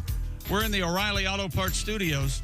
I'm Chick McGee. Hello, Tom Griswold. Hello, Chick. Now, be careful where that cup is. It looks dangerously close. I moved it way back. My Java House black tea. Precarious. I will not spill it, I hope. Again, if you're just joining us, I spilled just a nice fresh iced tea. Ice all over my pants, right in the groin. All That'll over, wake you up. Yeah, all over your Peter. Yeah. The other day, I actually, interestingly enough, well, I can't give you too much information. I had gone to a hospital to visit a friend. And when I walked in, I realized I really had to pee. And in the main lobby area of the hospital, first of all, there's a Starbucks there. Yep. Which is really nice. But in the hospital? Yeah, sure. When you walk in, you go to the right. Oh, there's that's a right. Starbucks Yeah, there. Anyway, it's the same hospital where 2 of my children were born. Oh. That's how I know about the Starbucks, because I spent most of my time down there. Is this going to be a long story? No, sorry. Okay. So anyways, I walk into the men's room and I go to wash my hands and I just turn the faucet on and it comes out at, I don't know, 40 gallons a second. Oh, sure. Right there in the groin. Yeah. So then, hi, doctor. No, I'm just here to visit my friend. I didn't just piss my pants. In any event, got a nice letter here because Christy was outside the other morning and was listening to the beautiful sounds of birds. Yes. And she wasn't sure what they were. I wonder what kind of bird that was. Well, I'm very interested in birds. I like birds. I like birds. By the bird way, feeder, They bird crap bath. everywhere. They Did you ever spread see disease. Did you ever see the movie? What is it called? The Big Ear. Yes, a very delightful movie. I have not seen that. Owen Wilson, Steve Martin, Jack Black. Terrific. Every opinion I've asked you about movies, and you think that was a delightful movie. I smiled the whole What's time. that called? The Big Ear. The Big Ear. It's very gentle and simple. In the world we live in right now, which every day it's like Shinola world. This is a wonderful, I'm gonna pleasant, check that out. sweet movie. It's a small, just nice time. It's Watch one it of the on my few times porch. Josh's opinion on something has been semi-valid. Now, I do have invalid opinions at times. your opinions on movies are much better than mine. You were trying to figure out what bird it was. You eventually found an app. Right. And Darren, kind enough to write. Now, is this the original Darren or the that he was wondering if this might have been one of Bob's famous bird calls. I was able to dig up a couple of Bob's bird calls. Oh, God, no. From a live broadcast. Mr. Kavoyan, if you please. African scissor bird. Okay, African scissor bird. Unbelievable. If you have ever seen that is just so dead on. Amazing. Guatemalan diarrhea bird. Okay. Oh, this is rare. Unbelievable. She. I'm sorry.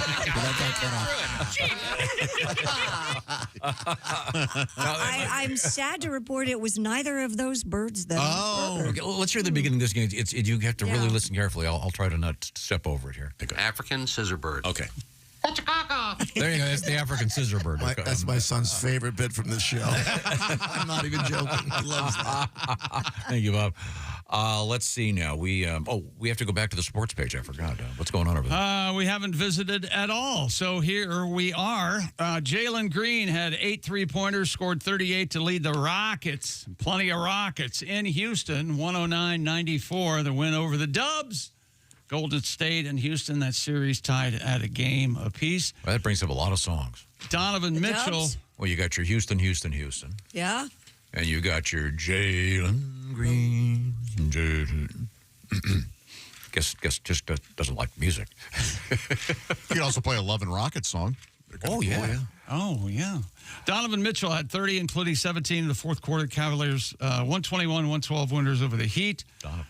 They start singing 2 Donovan games to back. none. The Heat is on. Right. Celtics beat the Magic. The chick used to like to play, but they're not anymore. ahead 2 games to none. I was severely, verbally, through an email, undressed for my love of any kind of music. So I can't do anything over here. I can't help you. We can sing them. Meanwhile, last night, Kristaps Porzingis, he's one of the bigs for Boston. That means he's really like 7 feet tall. Wow. He got hit in the head and a big cut, and there's blood everywhere. Ooh. He had to have 5 stitches to close it. Oh, my God. But he did They came out, they put a towel on his head, he went to the locker room, and then he came back out triumphantly, and the crowd gave him a big round of applause. And here's, at the news conference after the game, what Kristaps was thinking when he came back out. No, I love my WWE moments for sure. It just happens in the game, you know. And you know me, I always love engaging with the crowd. And I already knew, getting hit again, blood again, crowd was gonna just, You can hear him smiling. He loved it. Oh yeah, it was cool. It was fun. It was cool. There's the blood. There. That kind of brings it. Quite a gash. Ugh. What's the good God, Gertie? What a gash, right? That's what I said the last time I saw a clamogram. What a gash. I hope there was less blood. Yeah, me too. Yeah, that's it. Yeah. NFL draft is tonight. That's right. And Mel Kiper will be featured. Do you remember this moment from a draft past? Who in the hell is Mel Kiper, anyway? I mean, here's a guy that criticizes everybody, whoever they take. He's got the answers to who you should take and who you shouldn't take. Mel Kiper has no more credentials to do what he's doing than my neighbor, and my neighbor's a postman, and he doesn't even have season tickets to the NFL. That was former Colts general manager Bill Tobin way back in the day. That's hilarious. And Mel Kiper now knows quite a bit about the draft, I think. College football. Would turn there. Would it be worth? Do you think anybody could pay him enough to get him to quit doing that and just do it for them? Oh, just be there. In other words, a pure scout for. Oh, okay. I don't know. I think there are enough. There are enough people in that industry that I would imagine most of the teams have a draft expert, just like they have a cap expert. Yeah. Does anybody listen to Mel? Do you think Mel Kiper said this guy's the best? Well, the fun part about this, the best part about this is nobody knows, and they really try hard to quantify everything with all the testing they do and the personality. But you don't know. I bet just absolutely don't know. The NFL experts for each team, the drafting experts and the scouts and all that stuff. Mm-hmm. When somebody comes to them and says, well, Kiper says it's much like a patient going to a doctor saying, hey, I Googled this. Oh, yes. It has to be almost the same thing. Well, Kiper. Jeez. I did my research for 3 years on this kid. Kiper read about him in one afternoon. Get out. TCU and North Carolina will play in the 2026 college football opener in Dublin, Ireland. Do you hear about that fairy tale? A kid named Dick went to Dublin. Remember that? No. And they almost broke it. And what? It turns out it was Dublin, something like that. It was just Dublin. Bill Belichick will make his debut as a regular season coach for the North Carolina Tar Heels. We'll see how it'll be. Of course, the Aer Lingus College Football Classic. Oh, are you kidding? From Dublin, Ireland. No, it was the Aer Lingus College Football Classic. Isn't there some sort of merger news? Yeah, they merged with Continental Airlines. Oh, they did? Yeah, they became Continental Airlines. Oh. Yeah, by the way, don't order the tuna. August 29th, 2026. What do you think of that, Tom? I don't care. Steve McMichael, a defensive tackle of the Chicago Bears. They called him Mongo after Alex Karras and Blazing Saddles. Do you remember that, Tom? Only pawn in Game of Life. That's right. That's Mongo. He's died after a long battle with ALS. He was 67. He was a cornerstone of the 1985 Chicago Bears Super Bowl championship team and that amazing defense. Was that Super Bowl shuffle time? That was Super Bowl shuffle time. Yeah. Yes. And the main question about the draft everyone's asking is where will Shedeur Sanders end up in the NFL draft? But his stock is falling as fast as it's quickly. It's falling real quick, Tom. Tweets. He's, according to rumors, he's entitled. He not much of a quarterback, and he's not that good, is the rumor going around. So we'll talk to Joe. Boy, I hope there are high school colleges. Oh, you'll talk to Theismann about it? Theismann coming up next hour, yeah. Oh, there must be coaches in junior high and high school going, kids, careful what you tweet. If you're really good, oh man, don't post anything. Just don't. Right? You don't want that to affect your chances of making it. Because they look at that stuff. Yeah, and there are junior high school guys right now that are plugged into a. Oh yeah. Absolutely. Right. I actually know one. They're actually, no kidding. Yeah, they've been plugged in for years. Yeah. To a whole system of advisors and coaches. And It's amazing. In the NHL, Caps take a 2-0 lead over Montreal last night. They win 3-1. The Washington Commanders quarterback room was there. Thank you very much. Oh, that's cool. Los Angeles beat Edmonton 6-2, and in overtime, Dallas beat Colorado 2-1. And tennis star Andre Agassi is set to make his pickleball debut. According to reports, he'll play his first professional tournament at the U.S. Open Pickleball Championships. It's a good, smart move. Wow. With the top-ranked player in the world, 18-year-old Anna Lee Waters. 18 years old? That doesn't seem exactly cricket.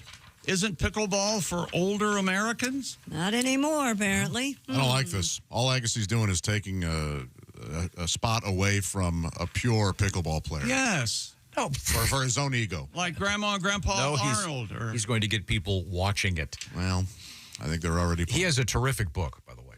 Is that right? Who wrote it? He did. He's a really interesting guy. I know that you... I know his name's on the cover, but who wrote it? Oh, yeah. That's So is his face. Yeah. You're just upset because he has your hairline. I bet he's upset he has his hairline. Yeah, He he's has more great upset that he has hair. my hairline. Oh, he talks about wearing the wig and the whole he thing. had such great hair. His book is really good. I'm not a tennis fan, but I read a big chunk of his book. I liked it. That's a smart move. Get people to watch it. You don't think so, Chick? The pickleball's, fine. We've got enough stuff to watch, but if you want to watch pickleball, good for you. Playing is fun. Watching is kind Here's something else you can watch, Tom. Former NFL player Mel Owens. I'm not familiar with him. Evidently, he was a Los Angeles Ram. He's been named the Golden Bachelor for the show's second season. I thought it was going to be the guy that came in second for the Pope. It's Mel Owens. You started that. Oh, the guy that doesn't win the Pope, the next cardinal becomes the Golden Bachelor. No? Mel is 66 years old, played for the Rams for 9 seasons, currently is a lawyer in California. He's attractive. You think so? He's all right. There you go. Sure, yeah, he's a handsome guy. Yeah. Didn't the first Golden Bachelor, didn't that end up being a debacle? Yes. They got married and divorced within a month. Oh, but the show was a hit. The show was a crazy a monster hit. Yeah. Not as good as the other one. The Golden Bachelorette? No, the Golden Shower Bachelor. Yes. A lot of people were pissed when they watched that. That whole show was a real pisser. The ratings went down the drain. Would you like to hear Mel Owens, the Golden Bachelor's mission statement? Sure. Of course you would. Rooted, quote, rooted in the simple joys of companionship. I'm out. Sharing life's everyday moments. Puffy Beaver. Making plans for the future and growing stronger together as a couple. Yeah. Isn't that sweet? Man. You know, they tried to get. Ooh. OJ. Oh, man. But he unfortunately, he passed. He's in hell now. Do you know if OJ were still alive and that was doable? You know what a rating that would get? If the Menendez brothers got out, they'd be on that show immediately. Yeah. Now, the first rule is, you can't kill anybody, okay? Hey, we got that straight? Okay. All right.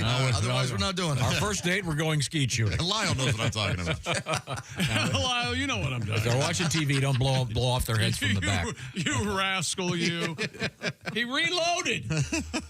Anyway, coming up, would you like to see a fire eater? Yeah. That's always enjoyable. Damn right you would. I got it right here. Why don't circuses have fire farters too? Why not? I thought that was old yin yang. I thought that was an urban legend. I thought it being was. Able to No, it's that's amazing. a real thing. No, it works. The first time I saw it and realized it wasn't an urban legend, my whole world turned. Do you have to have your pants all the way down, or can you do it through your You can pants? do it through your jeans. I saw my one of my college roommates light his underwear on fire. Yeah. I've never laughed harder in my life. It was tremendously funny. All right. Because I didn't believe. I thought there's no way that the human body could emit a gas that would be flammable. I was wrong. Yeah. It is absolutely possible, and I'm surprised ladies don't do it more often. Really? Yeah. I mean, they have certain nicknames like Butch. Can you light a fart? I'd like to think there are some Go out there lipstick fire farters out there. We'll be right back. We'll be right back. Oh, sorry. These are the O'Reilly Auto Parts Studios. This is the Bob and Tom Show. For a complete copy.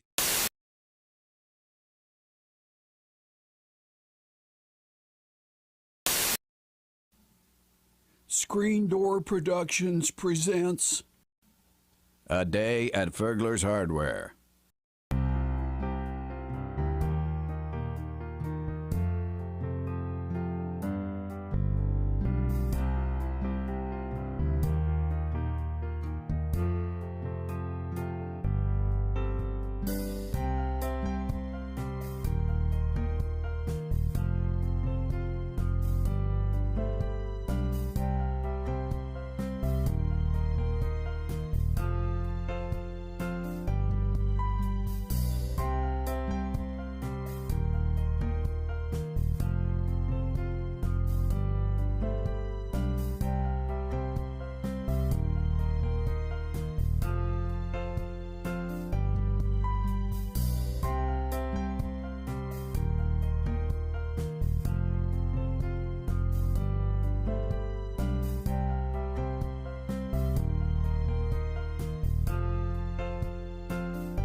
There's no easy way to say this, so I'm just gonna say it. Kay, it's over. We have to break up. I'm breaking up with you. I have met somebody else. It's just better for me. Java House, peel and pour pods. I mean, you peel, all right? You pour the Java House cold brew into a cup of hot water, and in less than 10 seconds, voila.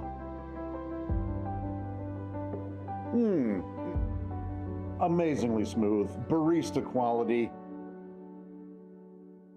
You don't have this. And you're a lot of work. Frankly, it shouldn't be this much work. I've stuck by you, you know that. When you were broke, it's not easy to say, but I just have to tell you, you're gross. Java House offers me so much more, not just coffee, teas, energy drinks. I appreciate you taking this as well as you are. I was worried you'd be all steamed up about this. That's disappointing. Perhaps I gave you too much credit. It's over, and I'm keeping the cats. Java House. Amazingly smooth, cold brew coffee. Enjoy barista quality coffee in seconds with no equipment required. Just peel and pour over hot or cold water. It's effortlessly easy. In fact, the hardest thing about Java House? Well, that'll be figuring out which one of their many great beverages to try next. You don't have to watch this.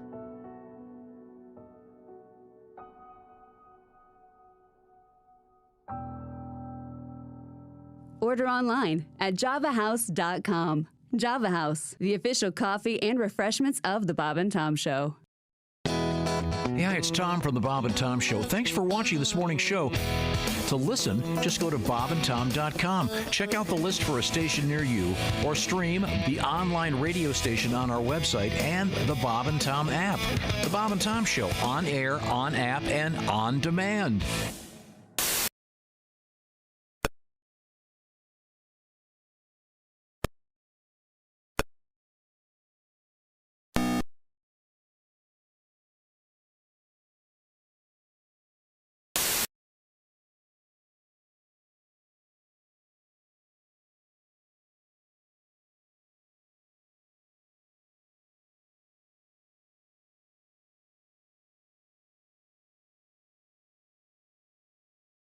Friday morning on the Bob and Tom Show. The Bob and Tom Show. Friday morning, 6 a.m. Eastern. Worldwide on bobandtom.com.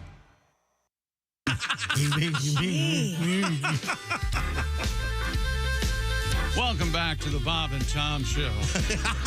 Christy Lee at the Silac Insurance News Desk. Hello. Hey, Pat Godwin. How you doing, buddy? Hi, Chick. Good to see you. Hey, it's better to see you. Right back at you. Man, There's Josh Arnold. I don't like the peace before the war. We're in the O'Reilly Auto Parts Studios. I'm Chick McGee. Hello, Tom. Can't believe you didn't introduce Frank Sinatra. Frank, it's great to see you here in our studio. Hey, how's everybody doing? I'm a little drunk. Oh, okay. Hey, Frank. Sorry, you caught me off guard. Little Jack Daniels. Jack down. Don't they have Frank has an airplane bottle of Jack on his grave? Yeah. Oh, no kidding. Yeah. That's I think Nancy put it. Nancy? Yeah, Nancy. Frank, any woman in the world, why Mia Farrow? I like tomboys. Now, Frank, we've been talking about birds. I love birds. Christy's been listening to birds outside birds. her home, and she bought a special app Yep. so she can hold her phone up, and it tells her what bird is making that delicious or delightful sound. And we can hear about it the next day. And then Josh and I were talking about a very fine movie with Steve Martin and Jack Black. Called The Big Year. I nice recommend dose it. of happiness, yeah. Yeah, Am I in the minority? A little Jack Black goes a long way. I can't get enough. No kidding. Yeah. All right. Yeah. He's great in the movie where he plays the funeral director. Have you seen that one? Bernie. That's a great film. And right now he's in a very popular movie. But let's get over to Frank Which one is Sinatra. that? Minecraft. #1 movie in the world. Chicken jockey in the world. Yeah, by far. Mr. Sinatra, it's a great pleasure. Now, are you a fan of birds? Love birds. Oh.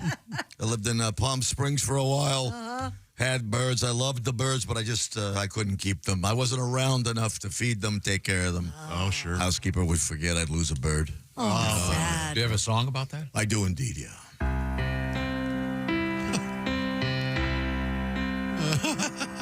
Egrets.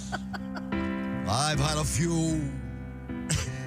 And a cockatoo who needed too much attention. I put them in a doobie zoo. But they didn't like that form of detention. They want to live a life that's full and crap on cars on the highway. So I opened up their cages and let them fly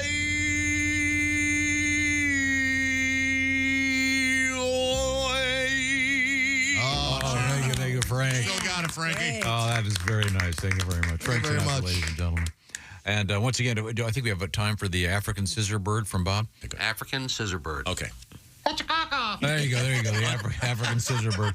Thank you very much. Bill Belichick, remember him? Yeah. New head coach of the University of North Carolina Tar Heels.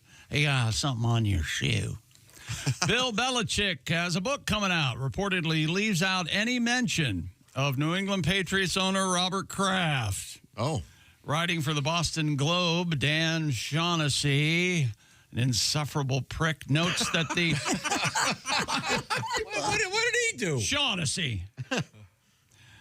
He notes that the former Patriots coach's book, The Art of Winning, contains an exhaustive acknowledgement section that thanks 363 people, but makes no mention of Robert K. Kraft. Well, there you go. That tells you everything you need to know about Shaughnessy.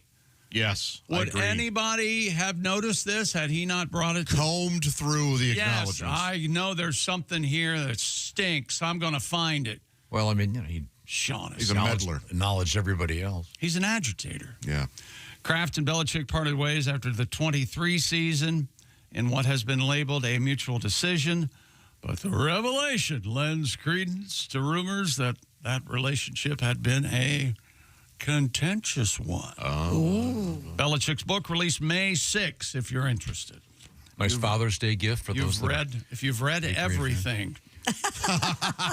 Chapter 1, the key to success, draft Tom Brady. Yeah. That'd be Tom Brady leave. an important component. We got a big problem. Okay. Guess what we got, Tom? Stupid world At last. record. I've been looking forward to this record all morning. A fire-breathing high school teacher from Minnesota has broken the Guinness World Record for fire breathing. Raederle, R-A-E-D-E-R-L-E. Sterling earned the record title with a total of 68 flames blown. 68 flames blown out in half a minute. I say the Calgary team had quite a night. Oh, I didn't know there were that many guys in the squad. I guess they were going with everybody. Yeah, they call her Hot Lips. She's 38 years old, has been a professional fire performer. I thought it was called fire eating. For more than 20 years. Oh, there are many things you can do. You can eat fire? Yeah. Oh, yeah. You've never seen those guys? Yeah. Isn't that the fire eater where the guy takes the And sticks it down. stick and sticks it in his mouth and starts? Yeah, Gene Simmons is a fire breather. Right. Specifically the exhale. And it says this lady's a fire breather? She's been one for 20 years. She said, quote, as a mother of 2 kids and someone who's not athletic, I wanted to be able to show other people like me that we can. What was the number of flames? 68. That's nothing. There she is. Oh, my gosh. Look at that. Yeah, it's real fast. Oh, boy. Oh, that was quick. Well, she had some s'mores, I could see. Oh, I see. She looks like she's a reenactor of some sort. She does look like a Renaissance gal? Yeah, or something? Renaissance girl, yeah. It's pretty cool. So, and her shoes aren't giving I have her a away. question. So, It's a hell of a skirt. so she's got some kind of. The skirt's supposed to go She's up like got in the- alcohol or something in her mouth. That Christy, is- you're a lady. You know Yeah. women's fashion. Is her skirt supposed to go up like that in the front? But yeah, I didn't think so. She has to spit out the liquid the exact time that the flame goes over her lips. So there is some coordination involved here. Yeah. So this counts as 68, Yeah, but- what she's doing? Now I can see why she well, brought up the most athletic the part. most flames, the most flames blown out this week was me at my birthday party blowing out the candles. They haven't did they gone do just that? through the numbers. They did that old gag. They put them all on there. He's a man of a certain age. So when you're doing that, wouldn't if you slipped and swallowed, wouldn't it kill you? Because her mouth is full of some kind of flammable liquid. Yeah, but it could just be vodka. Yeah, or Bacardi, like Would 151 or vodka something. light? Like Yeah, that? Sure Yeah. would. Or Well, Everclear. Bacardi, Yeah. yeah, of course. It's Oh, yeah, you put booze in your mouth and you spit it into it's going to it's do that. 60% alcohol. What do you want it to do? You mean you've actually put booze in your mouth and not swallowed it? No, I never have. I'm scared to not swallow it. I don't know what might happen. I don't want to be sober any Christy, time at all. you've actually I'm seen always someone a do. swallower. Well, you didn't want to isolate that. You didn't want to do the story. I wanted to do the story. No, so you've seen someone do this? Yeah, and I've seen amateurs do it at parties. Have you really? Yes. It was an Everclear night, and he was. So we've established that you can light farts and you can light Alcohol. booze in your mouth? Yeah, I didn't know you didn't know that. I did not. Those flaming shots you get with Bacardi. Yeah, Bacardi 151. Yeah, Yeah. it's very popular. You've never had the flaming purple Jesus? No. Or the flaming Dr. Pepper? Yeah. Oh, yeah. What's the flaming Dr. Pepper? It's some booze combination. They light it on fire, and then when you take the shot, it tastes almost exactly like Dr. Pepper. Oh. Do you blow the flames out before you throw it down your throat? I would, yeah. Okay.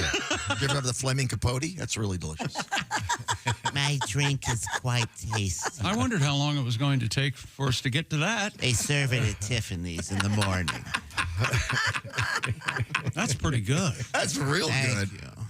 Thank you. Have you read my short stories? Well, speaking of most flames blown. Yeah. Okay. You're missing an R there. If you haven't seen In Cold Blood, go watch that. It's so good. So Black good. and white movie with Robert Blake and Chris. I forget his Yeah, but the guy in the role of Truman Capote, they really. How about Murder by Death, where Truman Capote is essentially himself? Have you seen that? No. That movie is so funny. Is he in it? Yes. Yeah, that's a real funny movie. You know what? I have when it came out, I saw that Murder by Death because I love the title. Yes. Oh, by the way, I got an advanced copy of that Belichick book. Oh, yeah? Hardcover, yeah. Oh. The jacket, no sleeves. That's well worth the wait. That was very funny. Bravo. What's coming up, Christy Lee? Coming up, we have talk about airline travel and what's We will. stressful. How do you guys feel about the snacks? I don't think they're that bad. You don't think they're that bad? Yeah, pretzel mix is good. What stresses you out about What about the airline seats? travel? What about They're too tight for me. We'll talk about that. We're going to talk about the optimum sexual frequency. Optimum sexual, the least popular transformer. I am optimum sexual. Did you say geez, not you again. Did you say Frequency that mitigates depression. How many times should you do it?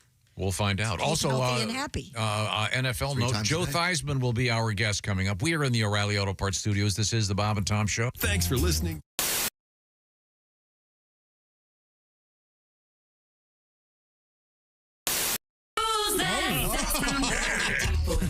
It's Cosby. Here he is with his joke of the day. What did the judge say when the skunk came into the courtroom? Oh! What did the judge say when the skunk came into the courtroom? Odor in the court. That'll be getting told in courts throughout the country. Odor in the court. Oh, man. Greatness isn't given. It's earned. It starts from the ground up with every step, every move, every moment. Because when the game is on the line, you need the best. The new Sport Athletic Performance insole from Orange Insoles. Stability, support, dominance. Orange Insoles, because greatness starts from the ground up, even when you're sitting down.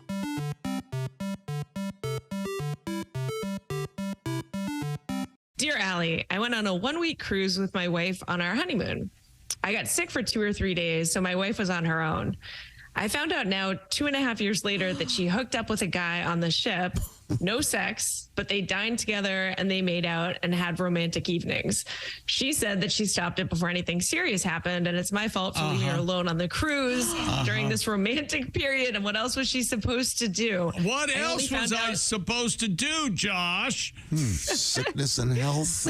I had a honeymoon with someone. I only found out because I happened to glance at her Facebook messages. Should I forgive her? Yikes. They only made out, I guess, if you can. But what's that Facebook message say? Like, are they still in contact? No, it sounds like from past Facebook messages, because I would think it would be a problem if they're still in contact, but I'm not positive. Well, who believes they didn't have sex? I mean, come on. Wake up and smell the shrimp on the buffet. Yeah, that's a tough one. I didn't even think about that. Yeah, Chick's right. Probably. If they were going to get that romantic. and they had his own cabin. And she seems a little bit defensive. What else was I supposed to do? Yeah, that's weird. That is wild that your husband, it's her husband, it wasn't her boyfriend, it was her husband, was sick. New husband. On her honeymoon. I missed the honeymoon part. They were on their honeymoon. Bail, get out. Yeah. No, I mean, Done. if you're asking, then you don't want to forgive her, so just go. And the guy who she hooked up with, what single male goes on a cruise? I think lots do. Really? Yeah. Pat? That's a fair question. Yeah. You don't see a whole lot of that. What do you mean? Okay. Alternative Well, there lifestyle could be men? Is that groups what of you're guys talking or about? girls. Yeah, That's groups of true, guys. too. On a group vacation, yeah. Well, no, I'd get out. Go. Ugh, on a honeymoon, I think that's a deal breaker. Yeah. Yeah, you're But kind it of... was 2.5 years ago. He just found out about it. But I'm still with you. That's, honey, I don't think our marriage is what I thought it was. No, you Not have at set all. the tone. Yeah. She's not a And she good wasn't like, person. I'm so sorry, it was a mistake. There was a lot of booze, it was romantic, I was missing you and really horny, blah, blah, blah. But instead it was like, well, what do you expect me to do? Yeah, that's right. Yeah. So how many other times Not did she be a cheated? whore. That's what I expect of you on my honeymoon. You would expect that. I know that's weird. Those are fair. I want that written in the vows, not be a whore. Maybe I'm being unreasonable. All I want is for you not to be a whore. Is that Those okay? are my vows. Is that romantic enough for you? Man, sorry that happened to you. That's rough. Dude. Gosh. Also, he got sick. It's not like they got into a fight. Yeah. You know, if Or he's like, I'm going to go play poker. Right. Yeah. Right. Yeah. Exactly. The man was Like, ill. go do your Well, own wait, thing. wait a minute. Why didn't she just stay home with him when he was sick? If it's their honeymoon. She had to have a honeymoon with somebody, she said. Yeah. Well, that's Exactly. ridiculous and stupid. It sounds like he was on the boat and just sick on the boat. Yeah. How do we know that she didn't poison him and get him sick? Oh, Because she's wow. all under What else do we have? out there. She should have finished the job. Yeah. Yikes. Yeah. Yeah, that's what she should say. Do you know what happens on cruise ships? You're lucky you're still alive. No joke. Honeymoons I'd go toss really you, badly for a toss lot of you people. overboard in a heartbeat. Swim with the sharks, All I did bitch. was make out with someone. Oops, she slipped. Tell them you're on your honeymoon. Yeah, boy, accidents happen, don't they? Hey, Let's when go you're watch up- The Magician. When you're up in the Lido deck, it gets slippery. Yeah. And then the next thing you know, douche right A lot in of the water. Right in the water. Let us know what you end up. You hear somebody calling for help? I don't. Let's go eat. I don't know where the lifeboat is. Let's go. The airport has got like magical powers. The airport's the only place where like you could be on the floor eating a salad. And somebody will come up to you and ask you to watch their most precious things. You know, like, can you watch my bag and my kid? Name A. Jackson, you know, slot 32B or whatever, and you just go find your car. And I went there, and you know, 29, 30, 31, and then there's no 32. It just started with another rental car. It's like, I know I can't ask like, where's 32 after 31 because they might not let you take the car, you know. Eventually, I went and asked. I was like, "Hey, ma'am, there's no 32. There's just budget." And she goes, "Oh, we merged with budget, so that's an Avis car. So just take that." I should have just taken the car on the off chance that there was a corporate takeover. I wasn't. And then maybe drive to somebody's house and break in and go to bed and hope it's an Airbnb. What are you talking about? Like, the Olympics are my favorite 4 years because they give that stat every 4 years about how many condoms they hand out at Olympic Village. This year, we gave away 618,000 condoms at Olympic Village, and every time I hear that stat, I'm like, why? Those are our best people. What if we told that kid would be perfect? It'd be good on the land and the sea. It'd be like a first human Range Rover. What do we... How about we start handing out condoms at Storage Wars meet and greets? A basketball fan, and they said like, if everything works out perfectly in the next 3 years, LeBron James and his son will be in the NBA at the same time. I was like, no, that's cool. But then I did a little math of my own, and I figured out that in 6.5 years, me and my daughter's student loans are gonna overlap.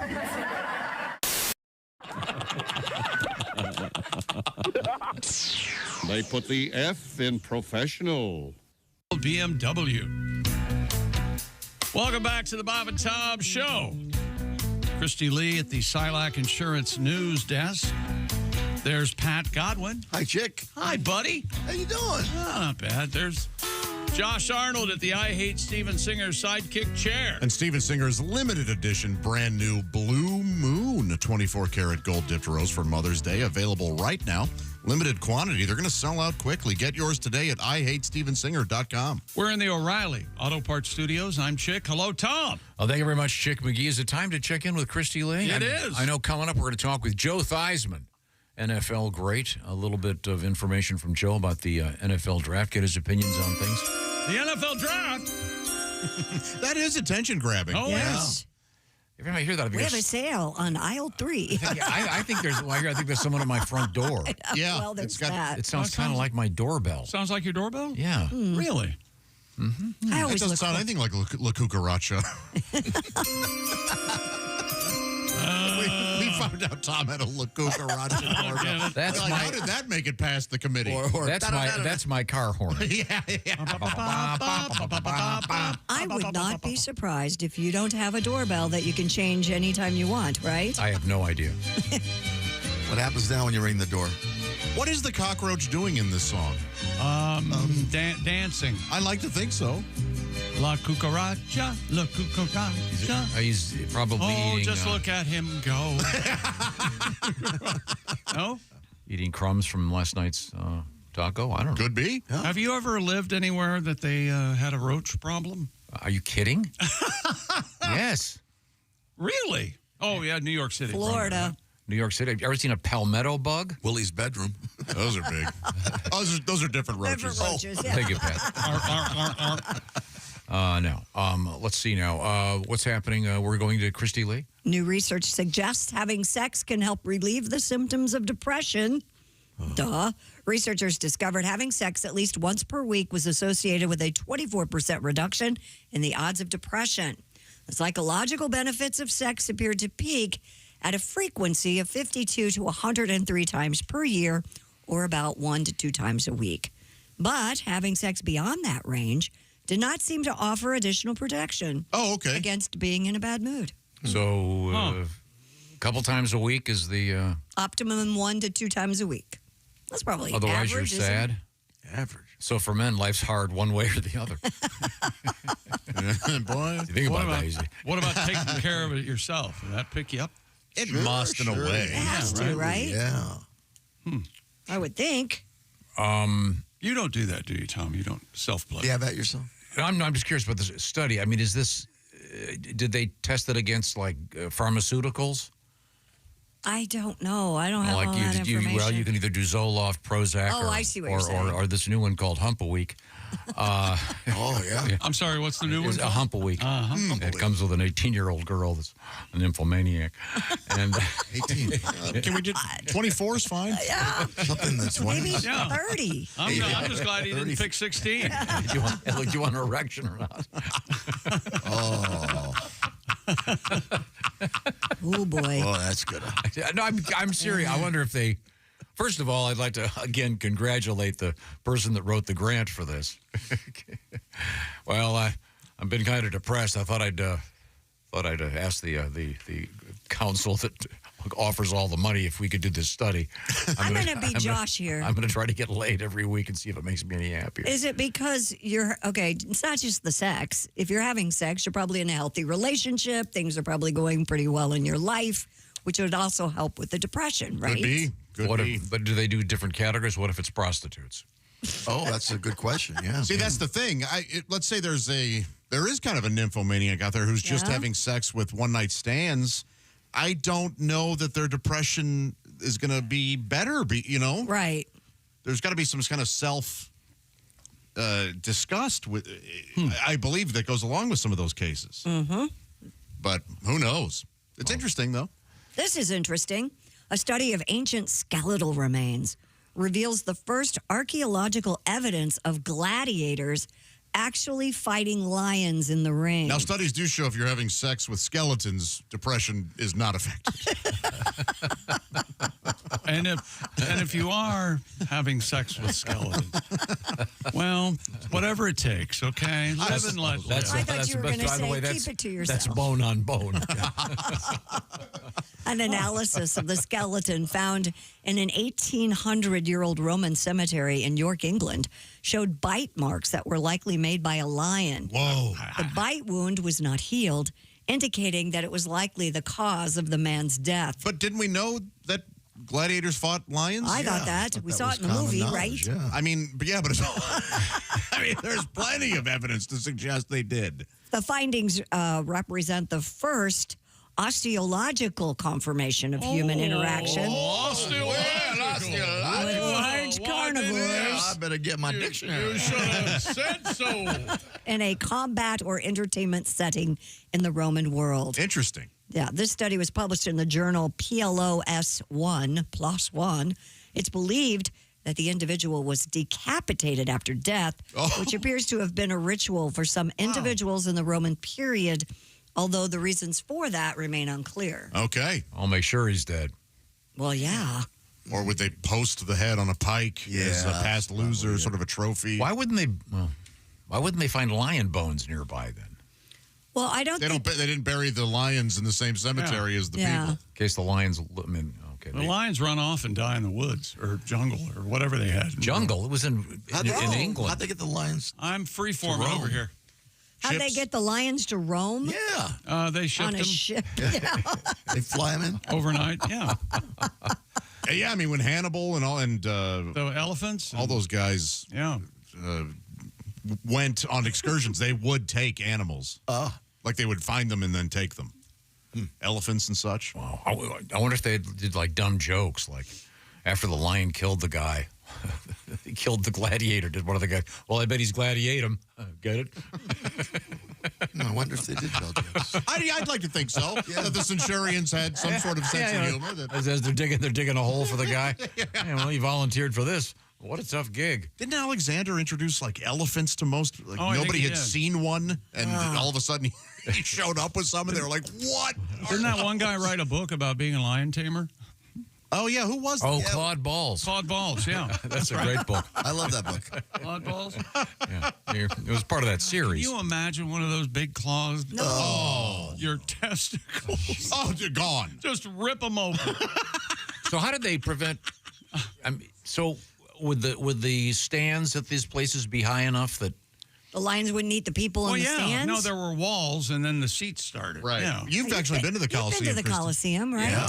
Where the first rows pretty high up. But I mean, in England, I don't know how they were in England. Did they have lion fights people in England? And that's what this says, right? Yeah, or did they transport this guy from Rome to England? That's what I assumed. That's it was what I It's a assumed. Roman cemetery in York. Yeah, that's what I thought. But there may have been some gladiatorial. No, not in England. They've always been sophisticated and. They were never under Roman rule, right? Not in my England. This says a Roman cemetery in York, England. Right. Yes. I'm a little so bite marks, and they conclude it's from a lion. Couldn't they be from anything? He's always skeptical of true science. I know. I mean, it's a bone with a mark in it. It could have been anything. You can tell. But they can match the teeth. What they But do you for know, a Josh, living. every word out of Pete Townsend's mouth is true. It is astounding. What does Pete Townsend and the Who have to do with Never it? mind. I trust the archaeologists and scientific experts who went through schooling and experience and all. Of course. I don't know. They've They're not examined wasting the teeth. everybody's time. No. I think they're, they got a tiny little shred of evidence. We're going to write a book about it now. I'm just skeptical. I know you are. It's adorable. Okay, all right. It's adorable. You know what else I'm skeptical about? Doubting Thomas. The celibacy of monks. Oh, I'm not. I think that they're having at themselves would be a violation as well, right? Yes. Well, there's no way they don't do that. I think they learned the control. I think they do. No, They learn the control. They do not do that. I mean, especially the ones that are making wine. What about they're up there one night and he goes, something, Chester? Chester the monk? I like the way your ass sways. Oh boy. Well, what about nocturnal emissions? You can't control that. No, you can't right. control that. But you ask for forgiveness. Yes. Yeah, release me in my dreams. Is that a thing? Yeah. Is that a song? Is that what you say? It is an actual. Release me in my dream. That's a thing. It's a That thing. sounds like an Engelbert Humperdinck song. Release me in my dream. That's why his fans are like Gallagher fans. They have the Vis Queen in the front row. Time now to get ready to talk to Joe Theismann. That's gonna be cool. Before we get to that, I want to tell you about the official coffee. What is it, right here? Yeah. We've got the iced tea of the day for me. It's the black tea. Thank you very much. The official refreshments of the Bob and Tom Show from Java House. Java House, also the official coffee of the Bob and Tom Show. In about 5 seconds, you can make your morning beverage or your afternoon beverage, your evening beverage. Right here is an example. This looks like a Keurig cup. It's not. This is a Colombian medium roast coffee concentrate. And a peel and pour pod. Peel and pour. That's all you got to do. It's that simple, and it's revolutionizing the coffee room at your business or at your house And or I'm going to in the say car. it's easier than peel and eat. Peel and eat shrimp, not always easy. Peel and pour, very simple. Yeah, peel and eat. You got that sauce over there, and you got horseradish under your fingernails. Yes. Well, wait a minute. Why's the sauce over there? Just move it where you can reach it. The Java House motto is, you will not get horseradish under your fingernails. That's Is right. that going to help? What? No, maybe that. What a Java mess. House. They're paying for this? They've got what Josh's favorite, the cocoa. Java House has the peel and pour pods for tea, latte, energy drinks, hydration drinks. After you go to the gym, whatever you want. Find out all the details, the real details, at javahouse.com. There is a promo code. It's Bob and Tom. Type in the word Bob and Tom, one big word. You'll get 25% off your first online order. That's Java House, the official coffee, and Java House, the official refreshments of the Bob and Tom Show. You peel, you pour, you're done. It's that simple. Coming up, Joe Theismann will be our guest from the NFL. We are in the O'Reilly Auto Parts Studios, and this is the Bob and Tom Show. Hey, Chick, you've heard about this thing called a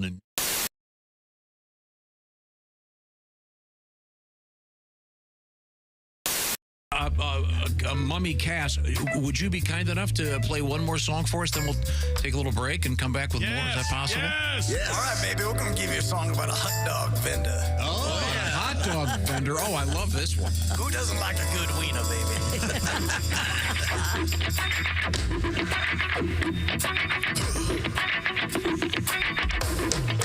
Here we go, baby.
Baby. Oh, that was just brilliant. You got to see the Mummies just to see the choreography. I just wish they played better. What's the problem? A little tighter. Holy hell, yeah. John Coltrane would be saying to the I've guy, never seen one played hands-free. That guy. how did you do that sax solo? Yeah. That was He's great. got extra appendages, man. Yeah, he does. Wow. Yeah, he does.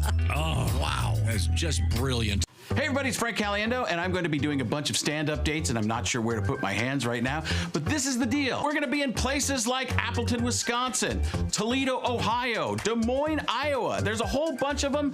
We'll let you know how to do that on the screen right here. And why did I say we? Is that my new pronoun? No. I have a bunch of other people with me. Those people are Patrick Keene. You've seen his teeth, probably on your dentist wall. They're tremendous, very good teeth. Willie Griswold. You know why he's with us. And of course, Al Jackson. And that's when they realized it's going to be a fun show.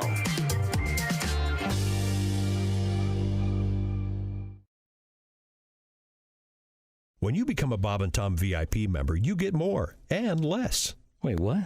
Which one is it? More or less? It's both. VIP members get more stuff to hear and less commercials not to hear.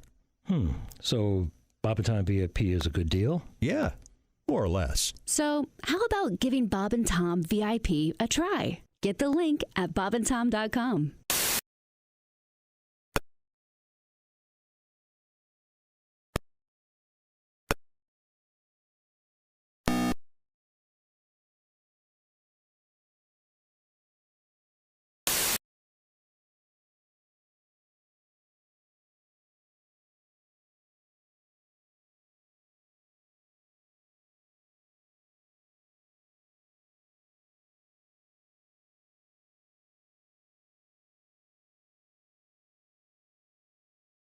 To the Bob and Tom Show. Christy Lee, Pat Godwin, Josh Arnold. Hi there. We're in the O'Reilly Auto Parts studios. Think O'Reilly Auto Parts for all your car care needs. Get the parts and service you need fast from the professional parts people at O'Reilly Auto Parts. Hello, Tom. Hello, Chick McGee, and I believe we can say hello to Joe Theismann in just a second here. We're going to get Joe on the phone. Good morning, guys. Oh, there he is. Hey, Joe. Hi, Joe. How are you, sir? Hi, everybody. Good to be back with you. Now, do you have... Hi, Chick. Hi, buddy. First, how you doing, Seven? Good. Hi to Chick. Okay, good. Do you have your draft list in front of you? I do. I've got a little bit of it. Some of the things I was curious about in this draft. It's an interesting draft. Lots of defense. I think there's going to be lots of defense in the first round. Mm-hmm. Have you heard the latest about Shedeur Sanders, Deion's son? Have you heard the quote? No, I haven't heard the latest on it. It seems like every hour there's a new report. Right. There is. Yeah, you're right. An unnamed assistant coach in the NFL is how it's presented from The Athletic. The quote is, "The worst formal interview I've ever been to in my life. He's so entitled. He takes unnecessary sacks. He never plays on time. He has horrible body language. He blames teammates. But the biggest thing is, hey, he's not that good." Ooh. So do you think that was planted so he gets drafted where he wants to be drafted? Or do you think that's a true statement? Or it's tough to tell now. It's one person's observation. Certainly the way things are with NILs today, it seems like there's a tremendous amount of young men and women in collegiate sports that, have done very well. Of course, Deion's his dad. And I think he's done a terrific job at Colorado. And Shedeur is a heck of a physical talent. The whole game gets separated after today because you're being drafted on what people think you might be able to do. Shedeur has the ability to throw the ball. He has the ability to move around. He has the ability to make plays. He was under duress. I think he was sacked 90-some-odd times in the last 2 years, so he had to be that kind of an athlete when he was at Colorado. Now, what's he going to look like in a much more disciplined system? These are the things that everybody has to try and project. And it's the same thing with Cam Ward out of Miami. What are they going to look like in a system? I'll tell you something. The most important thing that can happen to any young quarterback coming out is who the offensive coordinator is going to be for them. And will they be in a system where they can survive? And Sam Darnold is the classic example. Struggled with the Jets. People said he couldn't play. Then Carolina couldn't play. All of a sudden, he winds up in Minnesota with Kevin O'Connell. And he's got himself one heck of a coach. And the guy winds up capitalizing on it. And now, he's in Seattle. So to me, it's so important where these kids are going to wind up and who's going to be their coach as far as what their future is going to be. How much do the teams know? My contention is nobody really knows, as hard as they try to quantify everything with all the measurables. They really don't know for sure who to draft, and there's so much money at stake now. Is there somebody in the NFL that you would listen to as far if you were in charge of a draft, or would you just go on your gut? No, everybody's got there's so many different drafts. I mean, you're basically going to get 85% will be a consensus decision regarding all the football teams. You draft on need. Okay. Do you need offensive linemen? Do you need an edge rusher? Hey, Cleveland to me is very interesting. Mm-hmm. Cleveland and New York become very interesting. In New York the Giants picking third as an example. They saw what happened when you let Saquon Barkley go, which was the worst, which ranks up there with one of the most incredibly bad, I'll be polite, decisions that you could make in football. But they still need a running back. They need somebody who can be an impactful individual. And Genty from Boise is going to sit there probably. Mm-hmm. The Cleveland Browns decide they want to take, the defensive end. Do they want to take Abdul Carter and pair him with, Myles Garrett? Myles Garrett. So these are the kind of decisions they have to sit down and make going forward. I sent a tweet out yesterday. As far as the Cleveland Browns go, they ought to call Kevin Costner. Because in draft day, I think he did a terrific job. He did a heck of a job, Joe. Yeah, so why not call Kevin? It's the Cleveland Browns in the movie. You got the Cleveland Browns. That's right. So Kevin knows what's going on. Give him a call. Hey, Joe Theismann, what was your draft experience? It wasn't like it is today. We didn't get invited anywhere. My draft day was very simple. I sat. First of all, the scrutiny today is so much different. We used to get letters. It's like, hey, we're thinking about drafting you and all that stuff. I got letters from the Giants. I got letters from the Cowboys. And I've always said this was really funny. The team that you don't hear from is probably the team that's going to pick you. Somebody told me that. But I didn't buy into it. So what I did on draft day is I sat in Roger Baldessari, our public relations director's office, and waited for a phone call. The first round went by, no call. Because teams have said, if you're still around in the first or second round, we're going to take you. Okay, fine. So our second round went by. Finally, I told Roger, I'm not going to sit around here. I went down and started playing basketball. I was playing basketball at one of the complex there, and all of a sudden the fourth round rolls around, and Roger sticks his head in and he says, "Hey Joe, you've been drafted." I said, "Where?" He said, "The Miami Dolphins." I went, "Oh great, they got Bob Greasy," and I didn't get excited. My draft day experience was nothing like some of these young people are going through today. I mean, there'll be ups and downs. There'll be emotional highs and lows. There'll be, you'll see bling like you've never seen before until they sign their contract. Then you'll see bigger bling. I mean, actually, you know what? Some of these guys are probably going to take a pay cut the way things are going in college football. You're right. Yeah. So, but yeah, the experience we had was totally different than what these guys are going through. Yeah, but the lesson that one takes from this is still true, which is you can be a fourth-round draft pick and be the best player in the league. Eventually. You did okay. I think we all know that. Right. Yeah, it doesn't matter where you start. I mean, all you want to do is get the opportunity to be on a team. Then it boils down to you. What people lose sight of is that the coaches are only allowed to spend 20 hours a week with players in college football. That's about a day and a half for us. And what will separate these young guys is their intellect. How quickly you can adjust to a system, how quickly you can assimilate plays, how quickly you get in and out of the huddle, how quickly you can recognize defense. The real work for these young guys starts after today, when they find out where they're going to go, and particularly at the quarterback position, because the demands are so much greater than they've been before. And if you can't handle the mental part of it, you can't play. And that's just the bottom line. You may be able to run around and you may be okay, but you're never going to get where you really want to get to, and that's put a ring on your finger. Like Beyonce says, hey, Put a ring on my finger. Put a ring on. We're speaking with the author of How to Be a Champion Every Day. He is Joe Theismann. Joe, you mentioned the bling. When you became successful, was there a thing that you did or bought? I know that I had always promised myself when I got to a certain level of success, I'd get a dog, which is what I did. I know some people get a fancy car or a watch. Is there anything in particular you did once you thought, I'm okay, I'm going to be all right for a while? Well, you got to remember, in 1984, I was the fourth highest paid player in the National Football League. Now, we won a championship. I was an MVP of the league.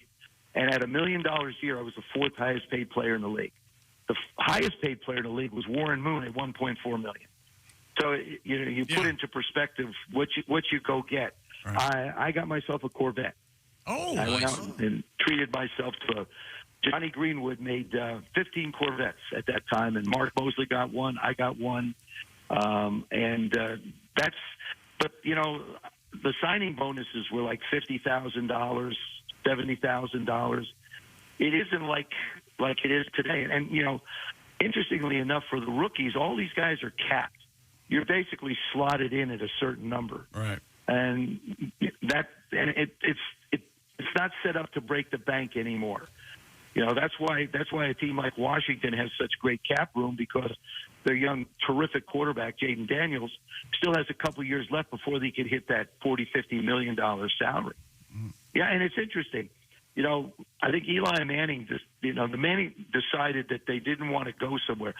Wherever Shedeur gets drafted, you have to ask yourself, are they going to play hardball and want to be traded from that team if his dad and the people advising him look at it and say, you don't have a chance to be successful here. I don't think I want to be there. I think that's a real possibility. I think Aaron Rodgers not playing football is a real possibility, because at this stage of his career, if he goes somewhere, he's going to have to go to OTAs. He's going to have to go to mini camps to be a leader of a football team. When he went to the Jets, he was the assistant general manager there. Yeah. Knew the coach, knew the system, picked out people he wanted on the football team. That's not going to happen now. So does he really want to go through all this in the offseason again at this stage of his life? His legacy is set. I mean, the four-time MVP, world champion. I mean, all of the things that he's accomplished in the game of football. Now, do you really want to do that again? That's the question that I think is very curious. Hey, Joe, did you see the size of that one guy? I know that you've experienced being hit by a very large man. He's 6'6", like 464 or something. I think he's going to Alabama. Is that right? I'm not sure. These people block out the sun. Well, they really do. I tell these guys, Joe, all the time, when Joe Jacoby first came into the league, he was 6'6", like 305 pounds, and he was by far the largest offensive lineman in the NFL. And that was he was a free agent. Yeah. He was a free agent from Louisville. Right. I'll tell you a story about Joe Jacoby. So Joe Bugle is our offensive line coach in Washington. So Joe Jacoby comes into, Bugles brings Joe into to meet with Joe Gibbs. And so Bugle comes in, he says, hey, look, this kid's really good. He's really big and all this stuff. He says, hey, we've got defensive linemen. He says, no, he's an offensive tackle. He was the biggest guy in football, because I've been around. If you look up the picture of Andre the Giant, oh yeah, that's and right. myself, yeah, that'll give you an idea how big some of these kids are today. Yeah. But yeah, I mean, it's the size. It's not just the size; it's the athleticism that they have. Yep. I mean, Fridge Perry, for example, was well over 300 pounds. He could sit on the ground and put his forehead, bend forward and put his forehead on the ground. Oh. That's how agile he was. Man, wow. That's amazing. Yeah, I'm thinking if I'm Aaron Rodgers, thinking maybe I've got plenty of money in the bank. Yeah. Things are going okay. That'd be a tough one to decide to go back and play and get into that. I've got a 400-pound guy running at me. Maybe I'll pass. Joe Theismann is an NFL great and the author of How to Be a Champion Every Day, and he does a lot of speaking, et cetera, et cetera. Also, Joe, of course, appeared in Cannonball Run, too. Can't forget that. Yep, and then did my Hallmark movies. That's right. Was that fun doing that, by the way? It really was. We actually shot the Hallmark shoots their movies in Vancouver, British Columbia, and we shot. I did 2 of them, and each one's allocated 15 days. Oh, it's you go from dawn to dusk, and past that to be able to get it done. But what a great experience it was! Great bunch of people, and I don't think there's anything better out in television than a Hallmark movie. I mean, they're just feel good movies. Same basic group of people. You're going to have the parents. You're going to have 2 people moving towards love, and then you're going to have a friend of one of them or a friend of both of them, and then all of a sudden it's everybody kumbayas away. They just go off into the sunset, happily ever after. Joe, this is probably the least important NFL story coming out today, but that TV show called The Golden Bachelor. The new Golden Bachelor is former NFL player Mel Owens. Interestingly enough, he was a Ram, Joe. I don't remember him, but maybe. Unfortunately, I don't either, but I wish him a lot of luck. I'm hoping that the competition involves asking the ladies to put on heels and go out for a pass. Yeah. Obviously, love has a senior tour. Sure does. Thanks. Joe, it's always a great pleasure. Thanks so much, and we'll look forward to speaking to you again. Thanks, buddy. Oh, listen, I do too. Thanks for having me, everybody. Take care. Have a great day, Joe. Thank you, Joe. Bye-bye. Look at that. He loves the Hallmark movies just like we do. Oh, yeah. He looks forward to the meet cute. I did. I resisted saying meet cute because I didn't want Josh to give me the look. Oh, I would have given you the look probably, but it would have been fine. Meet cute does also sound like a sex move. Okay. I gave her the old meet cute. Hey, you know what? If you're going to start that kind of action, you need to secure your compound down and make sure the doors are locked. Leave nothing to chance. That's where Simply Safe comes in. The do-it-yourself, design-it-yourself home security system, and we trust Simply Safe here at the Bob and Tom Studios. We got the cameras and the alarms and the entries and the keypads and the things. And Simply Safe, millions of Americans enjoy the new standard in home security. They have Active Guard outdoor protection, AI-powered cameras backed by live professional monitoring agents. You have a lurker in your backyard acting suspiciously.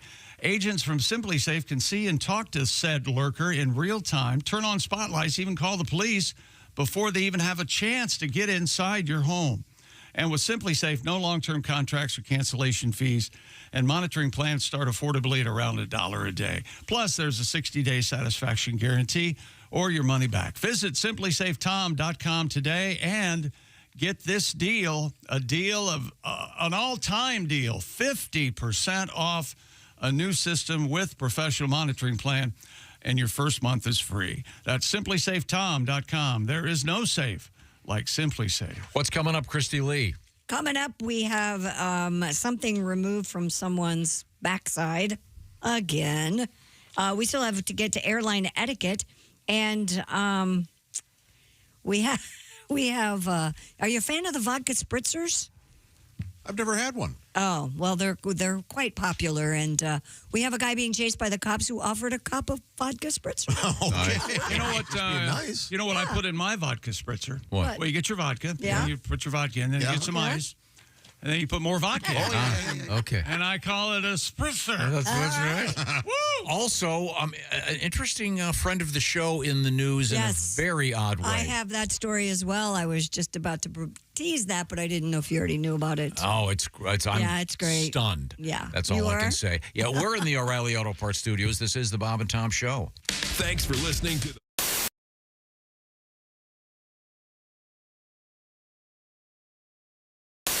I did create a new character for Donald Trump. It's a mashup. It's Ronald McDonald Trump. Oh! Yeah, it's tremendous. We've got the Hamburglar. We're working on... he's rubbling, and he's a bad guy. So we've got some help. We've got Mayor McCheese doing a tremendous job. Mayor McCheese is working with me, and Officer Big Mac, and also Elon McMuffin. The three of us, the four of us, we're doing a great job. Now, is it true, Mr. President, that you fired half of the Fry Guys? We did. We had to. Elon came in, and he said, you're not doing what you need to do, and it's costing too much. And we're going to build a wall between the restaurant and the play area. And then we're going to build a ball pit. It's going to be the best ball pit. And it's like a spherical moat. It's going to be tremendous. And we're going to make Playland great again. It's going to be the number one. The number one. It's not any better. You can't get any better. J.D. Value Mill. He's a great guy. That's Frank Caliendo. Oh, that's so funny. Hey, it's Josh Arnold. I'm going to let you in on a little secret. During these commercial breaks, I get to enjoy some quiet time here in the studio. That's right. That's because while everyone else is in the break room waiting in line for that dirty old coffee machine, I'm enjoying some Josh time. Yes, just me and my Java House Peel and Pour pod. That's right. The rest of them can spend the next 6 minutes fighting over who gets to drink from that outdated technology. Not me. I just grab my favorite Java House pod, peel back the lid like so, pour it into my hot water here, and the rest of the break is just Josh and his amazingly smooth coffee. Barista quality. That's it. No muss, no fuss, no brewer required. Smooth as can be. Hey, Josh. Sorry I'm late. I was standing behind all those guys at the coffee machine. They're blocking my way. Yeah, go figure, huh? Isn't it time you broke up with your brewer? Get started at javahouse.com and use promo code Bob and Tom to get 25% off your order. Java House, the official coffee and refreshments of the Bob and Tom Show. Oh, boy. Surprise guest. If you look at your big screen there, you're going to see Ed Septic. Hey, Ed, how are you? That's right. I'm doing great. Oh, yeah, it's Ed Septic, the plumber that don't give a flush. I'm here. I'm happy. It's fall, which means one thing. Apple time. Oh! Miss Christy Lee, Jess, maybe you guys could help me with this. Let me ask you, why do babes love going apple picking so much? Well, you're outside. It's pretty. It's nice. You get fresh fruit. I get that, but you're paying a company money to do their job for them. Actually, that's a pretty brilliant business model. Actually, probably only works with apples, though. Yeah? Your old lady can't be all like, hey, babe, you know what would be fun? How about next Saturday we go work a couple hours down at the Foot Locker? I've never once gotten a call from abroad asking if they could use the honey dipper to take their man out to go suck some septic. Yeah, septic sucking, not fun. Of all jobs, why apple picking? You broads pick a cool job. Go into your man and be like, hey, babe, this Sunday, let's go be NFL referees for the afternoon. Cool. Or, hey, hon, I was thinking we could go be fluffers on an all-female porno shoot. Christy, you realize you're taking someone else's job. They just hiked 4 months to get to that job. They show up and they're like, sorry, Cassidy and Megan thought it'd be fun to take a hayride and go apple picking with their boyfriends for the afternoon. So no job for you, Jorge. Maybe try over at the pumpkin patch down the street. Well, actually, now that I'm thinking about it, apples and pumpkins, they'd probably, maybe check the watermelon farm. Anyway, I used to work at an apple orchard growing up. Not everybody knows that. My job was picking all the rotted up apples up off the ground. They'd use them to make cider, hand to God. Though you know who likes apples more than a white lady in a tan tunic?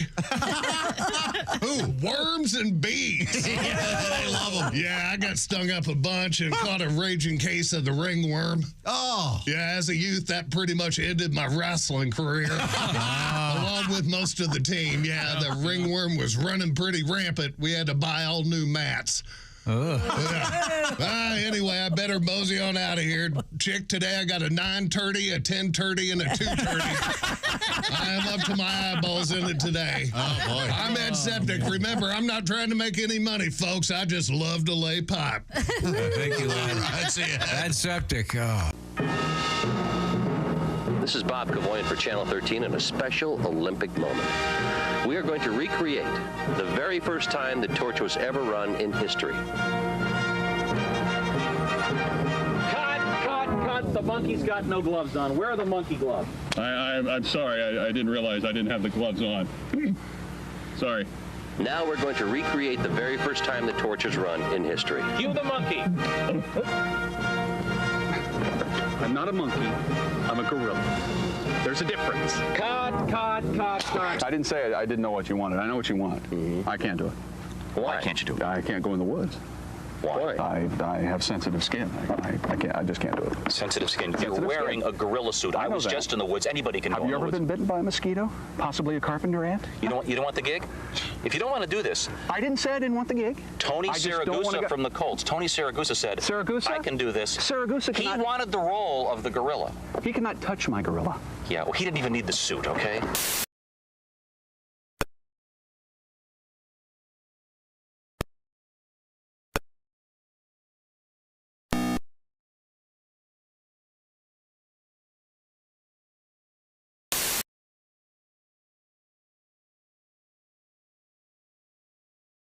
Play Bob and Tom Radio on TuneIn. 24/7, 365. All day, every day. Alexa, The beer on the way. Hey, welcome back to the Bob and Tom Show. Thanks again to Joe Theismann. Number 7 in your program, number 1 in your heart. Always great to hear from him. Quarterback of the Washington Redskins at the time. There's Christy Lee at the Silac Insurance News Desk. Hello, Pat Godwin. Hey, Chick. Hello, Josh Arnold. Hey, Chick. We're in the O'Reilly Auto Parts Studios. I'm Chick McGee. Hello, Tom. Hello, Chick McGee. Now, before we move on, kind of an odd thing in the news. Good friend of the show in the news, in the entertainment world. Christy, you want to enlighten me? I was going to see if Jason, our producer, could find audio of this. But last night, if you're a fan of the Masked Singer, they had the Soundtrack of My Life episode. And one of the contestants on the show was dressed as Nessie. Oh. You know, the giant. The very real Loch Ness Monster. Yes. It came down to a very, very, very slim margin. But Nessie was voted off. I guess that's how it works. I don't know. And it was our friend Edwin McCain. Really? Yes. Is that right? The Masked Singer. He was the Masked Singer last He night? certainly was. So congratulations. He made it pretty far, and I guess it was a very close vote. Robin Thicke got it right. Jenny McCarthy Wahlberg guessed Johnny Resnick from Goo Goo Dolls. Rita Ora named Dave Matthews, and Ken Young went with John Popper from Blues Traveler. Okay. So it was... I'll be. Edwin says, I'm up for anything. Why not? Yeah, why not? Why not? That's funny. By the way, he is a terrific guy. Edwin McCain is one of my favorite guests. Yeah, and he said he really loved singing Lady Gaga, which I thought was cool.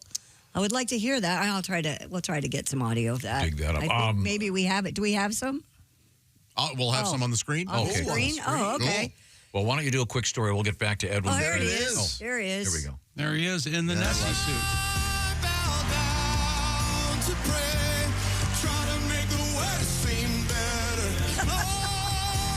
I'm sorry.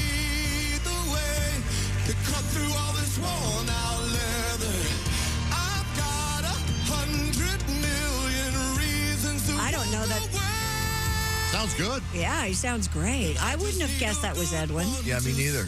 Would you? So he's recorded that. He's not singing in that dumb costume. No, I believe I think they do sing in that dumb costume. Yeah, They have a mic. Yes, They have a mic inside in the there. costume. And you can see he's holding the mic to his neck. Because obviously the Nessie head is way tall. Right. Nessie's wearing a kilt, by the way, which is culturally... Oh, that's nice. I like the way he's using Nessie's arm to gesticulate as he's singing. Yeah. Oh, we'll have to get him on the phone. Yeah, we have to hear about this. He said it was really hot in that costume. Oh, I bet. Yeah. Really hot. But he's actually singing. Yes. Boy, I sure hope so.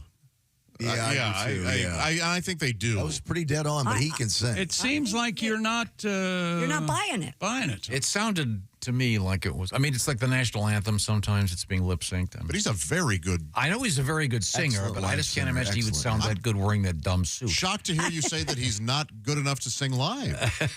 Why would you say that about Edwin McCain? What yeah, are that's you what I gonna do said. when he comes back in? Those are coming up So he was tomorrow. unmasked. tomorrow we have Loch Ness news for Josh. Very Oh, compelling really? evidence. Yes. Nessie in the news, Really the real interesting. Nessie. We'll look forward to that. So certainly. congratulations to Edwin. That was fun. Yeah, that must have been fun, huh? Yeah, of course it was. God, it had to be fun, right? A 62-year-old man was left thanking his doctors recently after they successfully removed a flashing kid's toy from inside his rectum. Yeah, but At least they could see it. Yeah. Got that going for Wait a him. minute. What was it? A flashing kid's toy. Oh. The man went to the Lianzhou People's Hospital complaining of severe pain in the backside Sounds like a great hospital. and admitted that a foreign body was stuck up there. Later, revealed to be a 2.5-inch diameter ball. Ah. The ball was a transparent sphere with 2 cartoon faces on either side and contained smaller ball bearings and a red liquid. I love these. You bounce them, and when you bounce them, they light up. Oh, really? Yeah, and they feel real good in your butt. And you can see in the dark when you walk. Isn't the story when this happens that people always say, I fell on it. Yeah. It was an accident. He didn't say how it happened. Oh. This But they says, got it out. Yeah, an anal digital exam revealed that the ball was stuck in the man's rectum around 3 inches away from his anus. By the way, that deep? Yeah, but this is what's interesting. The term digital here. that means fingers. It means it means it's Sure. not. But in the culture we live in, you think, it was done digitally. Did AI go in and grab this thing in his ass? No. A guy rammed his fingers in there and Hey. You don't need RAM. slipped his fingers in there. All right. And by the way, first he had to get the slinky out of the way, and then he got the. He said, "I was just doing a magic trick for my grandson." How do you? You got to work up to this, I guess. I or would think. What's, 3 inches. what's going on there? That's, Pretty good size, right? Yeah, that is a pretty I'm guessing it's a 2.5 inches, whatever. drunken night in Shanghai, and I guess Shanghai it's surprise. looking for something. And stretches out. It's like anything. You're used to. You're used to Yeah. the baseball bat, so you go up to. But I believe it was the great Genesis song. They once said, "You've got to get in to get out." Oh, is that what they were referring to? Children toys? I think you got to think ahead if you're doing this. How am I going to get this thing out of there? Yeah, that's not easy to get back. You know, you want something with it. You want a yo-yo. It has a string. There you go, right there. It's perfect. Yeah, maybe Ouch. maybe So you can heavy play with. twine, if not a chain. Right. I've said it before. I'll say it again. It's a vacuum back there. It will suck an object in once it goes past a point. Okay. The rectum has quite an undertow, doesn't Be it? careful. Now, do you ask One for could it? say a riptide. Do you ask for it back? I would. Oh, yeah. Would you really? They'd probably give it back to you. Yeah. They're not going to keep it. Now he knows better. He only has to put it in a little bit. Yeah. But like Chick just said, But little Jimmy wants to play with his double cartoon electric ball. What do you think the recidivism, if you will, of a toy in the anus is? Weren't you just- again? I'll bet it's very common. Authorities in Florida say a man who led officers on a high-speed car chase offered deputies a vodka spritzer and asked if, quote, they had fun during the pursuit. The Highlands County Sheriff's Office and deputies responding to a theft report launched a pursuit when the suspect sped off. At one point, the suspect drove by a deputy, leaned out the window while holding a can of Kettle One vodka spritz and said, I was just going to give you a drink. That's it. That's funny. Sheriff's officials said the man then attempted to ram 2 patrol vehicles in the midst of getting all 4 tires flattened by spike strips. What the hell? He was eventually tased. And after being handcuffed, the man asked deputies, you guys had fun, though, right? Wasn't this a good time? Yeah, right. It's like the heckler after a show. I helped, huh? We got use the spikes. Those are fun. So if I'm one of the cops, a month from now when this guy's in the big house, you walk up and go, hey, came to visit. You having fun now? Yeah. We had some laughs, right, fellas? You were drinking a vodka spritzer, so I know you catch. We'll enjoy your stay. The 39-year-old faces numerous charges, including aggravated assault on a law enforcement officer, a DUI, and this says petite theft. They always sell petty theft is PETIT, right? Oh, I don't know. Is that right? I didn't know that either. I thought it was petty I thought it was you're petty being theft. petty. I thought it was like Tom Petty. I didn't know it was petite theft. Kyle Petty. Or Kyle Petty or Richard Petty. Yeah, of course. I wasn't aware. In any event. I like that. It's very French. The guy got tased. Yeah. That'll teach him. Sound like he deserved it. Yeah. Ramming police cars? Yeah, no kidding. Yeah. Ramming speed. Well, you guys had a good time, right? You want to hit on this? No backwash. Give me a break. Cannonball, come on. All right. Well, thank you very much. I'll tell you this. So we are in the O'Reilly Auto Parts studios, and this is the Bob and Tom Show. Hey,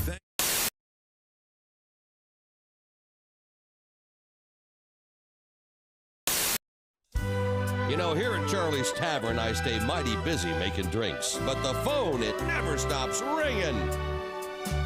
I love Tendon Bar. This job is really great. My customers are thirsty and I hate to make them wait. But it always seems the phone rings as I start to pour a beer. It's some fella asking me to page his friends he says are here. Okay, buddy, you hold the phone and I'll check to see if they're here. Is Seymour Butts around? Have you seen Dick Peter? Are you Jack Hinoff? Is anyone Sharon Peter? Have you seen a Harry Beaver or you a Peter Stroker? And it seems like almost every night I'm paging Richard Smoker. Paging Richard Smoker. Paging Richard Smoker. Yeah, his name is Richard, but they call him Big Dick. I'm looking for a Big Dick Smoker. Have you seen a Mr. Bader? No, but you can check back later. Could you find a hairy ball sack? Not right now, you'll have to call back. Fill the crackhead if you please. He's among the absentees. Do you know Ivana Wiener? Sorry, no, I haven't seen her. Phone rings. There it is. You know, this worked yesterday in rehearsal.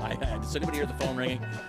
I hear it in my headphones. You heard the phone Oh, ring? you hear? Did you hear the ring phone in ring? your headphones? Wait a minute, ring it again. Did I answer it or not? Oh, there it is. There it is. Oh, wait, I just heard it. Hello, Charlie's Tavern. Yeah, I was wondering. Hello, Charlie's Tavern. I'm sorry, I can't hear. There's someone Speak up, Dan. clearing their throat in my Hello, mic. Charlie's Tavern. What's the matter? Is it noisy in there? Yeah. I was hoping you could page somebody for me. Sure, who are you looking for? I'm trying to find a Mr. Padasso. His first name is Stuart, but they call him Stu. Stu Padasso? That's right. All right, hold on. Excuse me, everybody. Hey, is there a stupid asso here? Right here. Does anyone know a stupid asso? He's over there. I see him. I'm sorry. Right. Someone said he just left with Haywood. Haywood who? Haywood Jablomi. No, but buy me dinner and drinks and we'll talk. Wow, that'd be a wacky twist, wouldn't it? Hey, Bob and Tom are doing it. There's the phone. The phone's ringing. The phone's ringing. Hello, Charlie's Tavern. Yeah, hi. Could you page someone for me, please? Sure. Who are you looking for? I'm looking for a Miss Fingerdew. What, do you want to kill her? First name Wilma. Wilma Fingerdew. Sorry, somebody says she's in the back room with Willie. Willie who? Willie Fisterbottom. Ooh, that's gotta hurt, baby. Whoa, man. What ethnicity was that supposed to be? What the hell was that? I have no idea. Okay.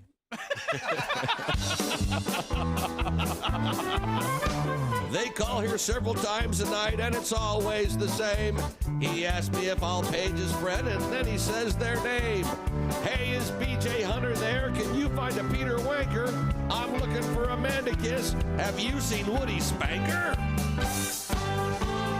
Paging Richard Smoker. Paging Richard Smoker. Yeah, his name is Richard, but we call him Big Dick. I'm looking for a Big Dick Smoker. Really? My song is nearly over now, so I'll cut to the quick. Who knew there were so many guys named Peter, Rod, and Dick? And if you see somebody, or if you need somebody, Paige, let me be quite blunt. Uh-oh. I'll try my best to find him, or my name's not Michael Hunt. Paging Richard Smoker. Paging Richard Smoker. Yeah, his name is Richard, but they call him Big Dick. I'm looking for a big dick smoker. Paging Richard Smoker. Is Mike Hunt here? Jeez. Paging Michael Hunt. It's not on the script. Paging Michael. You're supposed to say. Paging Michael Give me the Hunt. last part of the song again, would you please, Steve? You're supposed to say Paging Michael Hunt, then say. Paging Richard Smoker. Paging Richard Smoker. Oh, yeah, name is Richard. They call him Big Dick. I'm looking for a big dick smoker. Paging Richard Smoker. Paging Michael There Hunt. we go. Paging Michael Hunt. Is Mike Hunt here? That went well. See, that really makes a difference when you set it do up. that stuff, Yeah. right? Yeah. Yeah. Greatness isn't given. It's earned. It starts from the ground up with every step, every move, every moment. Because when the game is on the line, you need the best. The new Sport Athletic Performance Insole from Orange Insoles. Stability, support, dominance. Orange Insoles, because greatness starts from the ground up, even when you're sitting down.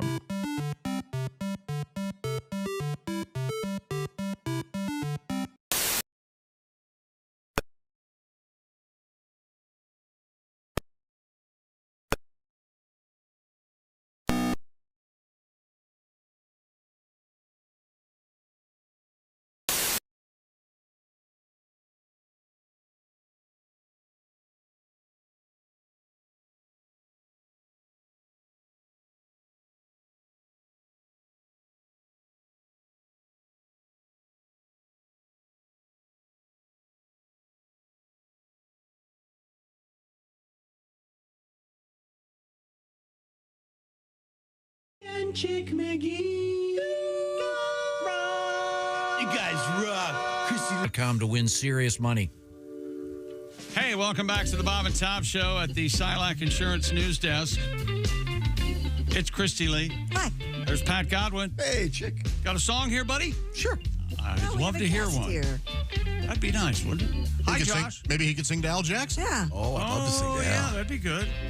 I'm Chick McGee. We're in the O'Reilly Auto Parts Studios. Hello, Tom. There's our guest. Say hello. Nope, there he is on the big screen. Hi, Al. It is comedian Al Jackson joining us from his your home in Denver, Colorado today. Between the vines of the friendly confines of Wrigley Field. That's where It does look like you're out in front of the Wrigley ivy? with that. Is that like shag or is that supposed to be grass? What's happening behind you? Do you think I have shag carpet on my wall? Like Which would be kinda Elvis? Cool. Did people put shag carpeting on walls? Yeah. Is that a thing? Elvis did at Did he Graceland. really? Yeah. You know what? Now that you mention, I think it was a Berber for the wall. You're right. Yeah, wall-to-wall carpet. Did anybody have a grandmother that put shag carpeting on the toilet? Yeah. Like on the top of the toilet, there was like legit carpet. Yep. And the thing was, my Aunt Florence did that, and you had to hold your thumb on the seat cover, right? Because when you put the top up, it would fall down. Too thick. So you had to, in other words, that only left you one hand to operate the anaconda, Christy, if you're following me here. So it was like a water wiggle. Is that what you're saying? It was You got to be careful. Yeah. I mean, Okay. I hold it like a baseball bat. I don't know about you guys. So large. Yeah, two hands to be safe. I need pine tar. That's right. We're speaking with comedian Al Jackson. And Al's been doing some road work with Willie and Frank Caliendo. How's that going? Are you back in the road? Is it this week or next week? What are you guys doing? Starting this week, I'm in Rapid City, South Dakota this weekend by myself. But then I join the boys. We'll be in Milwaukee on Sunday, I believe that is. And then we'll be hitting Minneapolis at Acme for some incredible show. So, I mean, we really are bonding like a sitcom. I just Your son is so fun to do stand-up with. Frank is okay. I tolerate him. We take separate cars and we don't talk. Sure, I get that. But, you know, it truly is. And let me just say this. Shout out to Omaha. Frank and I did the Omaha Funny Bone. The tornado sirens went off while we were in the green room before the show started. Me and Frank are freaking out. Nobody moved, Tom. Oh. They were just like, yeah, we'll do the show. The tornadoes passed us. I was like, are we sure? Al, I was at that exact same Funny Bone, the Omaha Funny Bone, and the tornado sirens went off, and we had to stop the show, and everybody in the crowd and the comedians, we all got in the stairwell. And so we were just sitting there talking to the crowd. Did you do a little crowd work? Yeah, we all kind of just talked and answered questions and chatted. And Josh was down there moving merch. And then Colleen came out and was like, hey, you guys can go back into the showroom, and we just finished the show. Man. I love Al's notion. Can you imagine, had it been Bob Zaney, he would have been pushing the merch. Yeah, yeah. Hey, when we get back on stage. So they must have learned, hey, nothing happens really, so.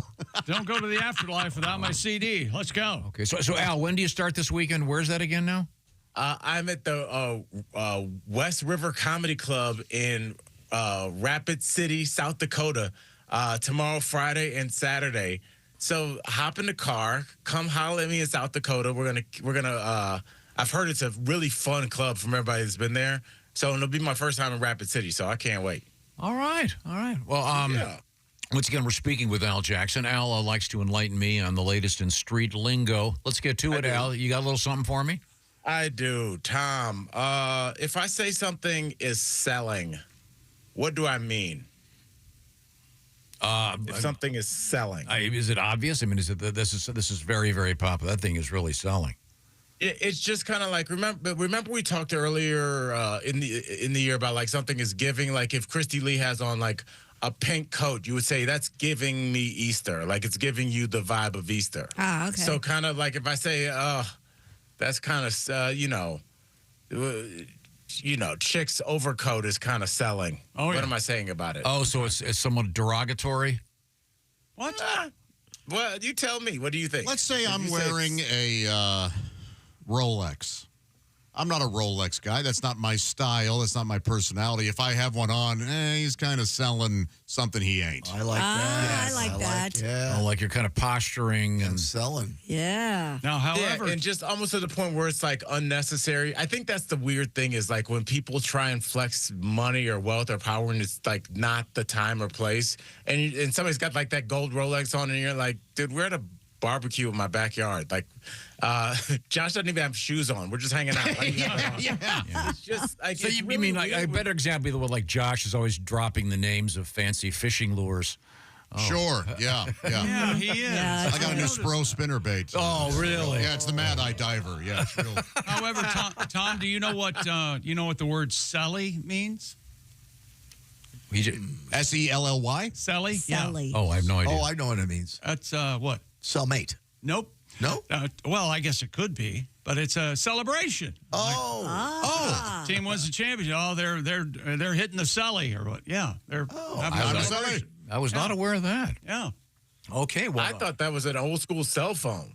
Oh, the old celly. celly. Yeah, hit me on the celly. All right, Al, you got one more for me? I do, Tom. Let's go with the one that we're going to knock out of the park. Tom, tell me what a pick-me girl is. I'll tell you this. Christy Lee is not one of these. Pick-me girl. It's the girl who I bet I know. pulls the balls on the lotto thing. A pick-me girl. It'll take forever. Is it? No. It's a hot girl's wingman. So this, Whoa! This isn't the girl in your math class in 5th grade that I've got it. Pick me. I've got the answer. Right. Okay. So translate exactly what you just said to like kind of like social. Oh. So, yeah. Is she thirsty? She's thirsty. Thirsty. Yeah, the girl at the bar really wanting to be picked up. Yeah. You remember what thirsty was, Tom? Yes. Okay, what is it then? A thirsty girl is a woman who is desperate for some kind of roll in the hay with some rando. She just wants the Tom, attention. You should have been saying that to a classroom of young FBI trainees. Very correct and very stiff. I love it. Looking to hook up, if you will. That's the current parlance. Beware of the thirsty girl, cadets. With some rando who likes what you're selling, if you will. Oh, look at you. Yeah. Oh, he has a Rolex. I want to go kiss him. Kiss him. Can we isolate that? That was that was You gotta really isolate that one. really convincing, by the way. Way to go, Tom. Good acting. And actually, we have a news story coming up, Al, about a massive cache of fake jewelry, et cetera, in the news. Because isn't Rolex the one watch that there's lots and lots of fake ones out there? There's a lot of fake. Yeah, a Folex. I think there's probably more fake ones than real ones. And, at this point, I mean, it's the same with knockoff bags. Unless you're in that area, like, I don't know if that's a real Prada bag, and I don't care. Right, exactly. So, yeah, have at it. Yeah. Yeah, that's a huge business. Huge. Yeah, we got a big story coming up about that. Once again, we're speaking with comedian Al Jackson. And Al, what was interesting, we found out earlier this morning that our good friend Edwin McCain was actually on the TV show The Singing Nun. No, The Masked Singer. The Masked Singer.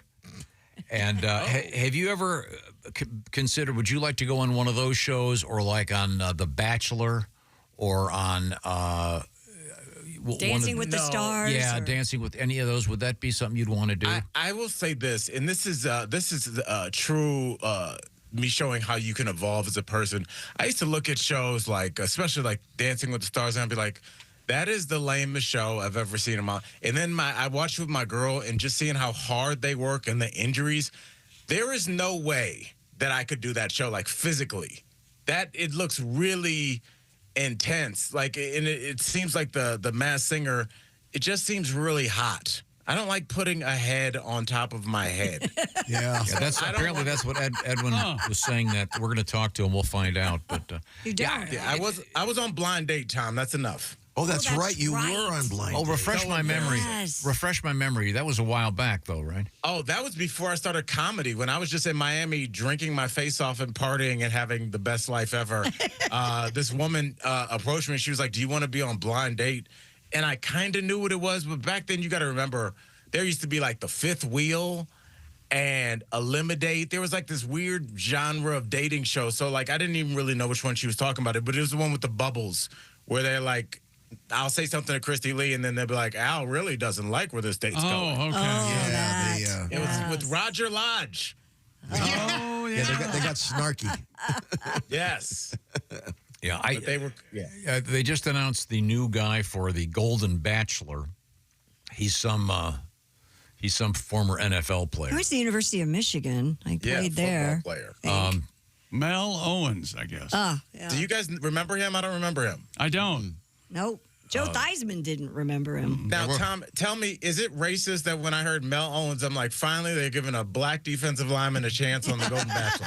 Yes. That is a black man's name from the late 60s. Shut up. He's 100%. He's a white dude with a lot of forehead. Yeah. Yeah, he is. I just can't stand those shows. Now he's a lawyer. They The Golden Bachelor is pretty fun to watch. Christy Lee, I wanted to hate on it. Me too. I watch shows to hate on them. Yep. I love that freaking show. Tom, I'll hate it with you. Yeah. I'll be your hate the buddy on guys that. were just like genuinely, I think it showed that like a lot of guys, we have trouble making friends as we get older. Yeah. I think women have more activities to meet each other. Like guys, Yeah. they were just happy to be with each other, Yeah, really. It didn't really have nothing to do with her. Al's talking about the Golden Bachelorette, and he's correct. These guys really did bond in this house, and some of those. No, I'm serious. Like they didn't have friends for life. Okay. I'll shut So up. it's a bunch of guys. It's a bunch of guys living in a See what house. happens? Yeah, when you try to be genuine. You try to be sweet. This is no place for Not that. in this room. You're just figuring that out. Wasn't that in the job There description? is a special irony about trying to be genuine when discussing reality TV. Yeah. Oh yeah. He said. This guy said. that he wants to find love again, rooted in the simple joy of companionship. Oh, he wants to get his wick dipped. Yeah, please. And the thing is, he's pretty handsome and he's a lawyer and he lives in L.A. Yeah, you're right. To do it with a bunch of cameras around. Oh, and then they get upset when they get dumped. Come on. And then a producer walks up and goes, "Hey, be a little more upset when you say that." Hey, right. But he's got 2 teenage sons, and they're the ones that encouraged him to do this. And so I think it's a little bit more special than just The Bachelor. Or his teenage sons are going to be embarrassed. No, they encouraged him to do it. Hey, I saw your dad giving the high hard one to Betsy to the 5th. Yeah. But at least you can vet them. First name. At least they're vetted to some point. I mean, really, isn't that really what you guys are that dating apps are for? Is just to vet somebody a little while, so you can at least be like, I don't want to be with a smoker or something. Okay, that'll at least get rid of that. Or do you think you should still meet people free range? It's at the hard to bar? meat people free range. I'm going to take care of the show now. Yes, Christy, it's just me and you. Yes. Josh isn't even close to his mic. He's laughing. There we go. I love you guys. No, he just made a major faux pas that we'll talk about later. But improv has its pitfalls, doesn't it? Josh will be here tomorrow. This is where you say no and that's what makes it so exciting. Okay, well, we got to run anyway. Oh gosh, Al. Hey, Al, have a great weekend. We'll see you with Frank Have real fun soon. in Rapid City. It looks like the weather's going to be warm for you too there. You just looked up the weather forecast? Yeah, for because Rapid it's City? cold in Rapid City, South Dakota, but it's going to warm up when Al gets there. Okay. Yeah. It's going to be near 70 on Saturday. So Okay, 'cause he's thank you. Talk to you again soon. Speaking of love. No, I think we should speak about what just happened. Let's not.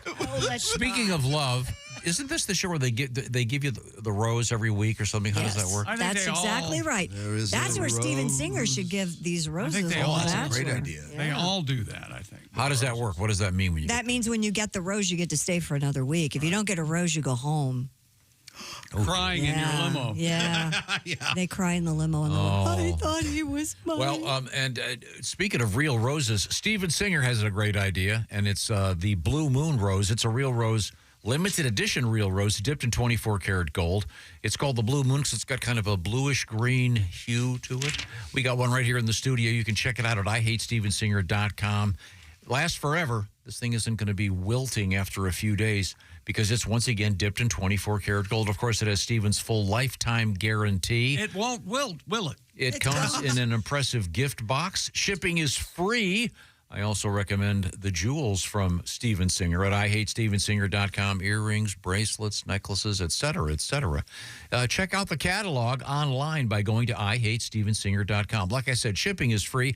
These will not be restocked. We talked with Steven last week, and he was underscoring the fact that the supply is limited. So if you want to get this for one of those moms in your life or one for each of those moms in your life, go for it. The real, authentic Steven Singer 24 karat gold dipped rose that lasts forever. Only available from Steven Singer at IHateStevenSinger.com. Coming up from Christy Lee, we have counterfeit jewelry in the news. Yeah, we do. And holy sheets. We have Batman. We have sheets news. I'm talking about the convenience store. This is the O'Reilly Auto Parts Studio, and this is the Bob and Tom Show. What's up, everybody? Al Jackson here for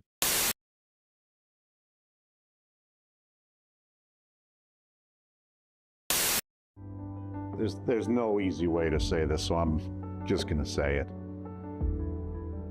Kay, it's over. We have to break up. I'm breaking up with you. I have met somebody else. It's just better for me. Java House, peel and pour pods. I mean, you peel, all right? You pour the Java House cold brew into a cup of hot water, and in less than 10 seconds, voila.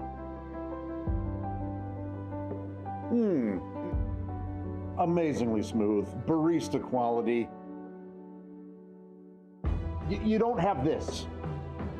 And you're a lot of work. Frankly, it shouldn't be this much work.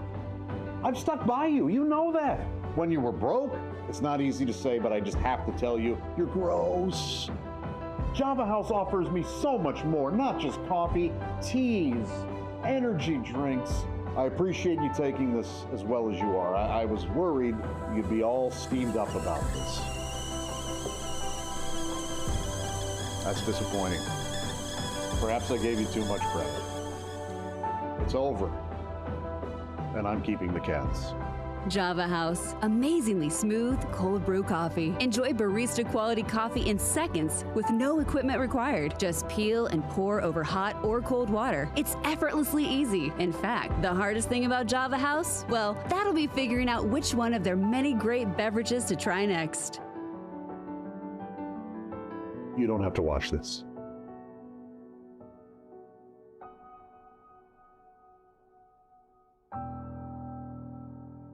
Order online at javahouse.com. Java House, the official coffee and refreshments of the Bob and Tom Show.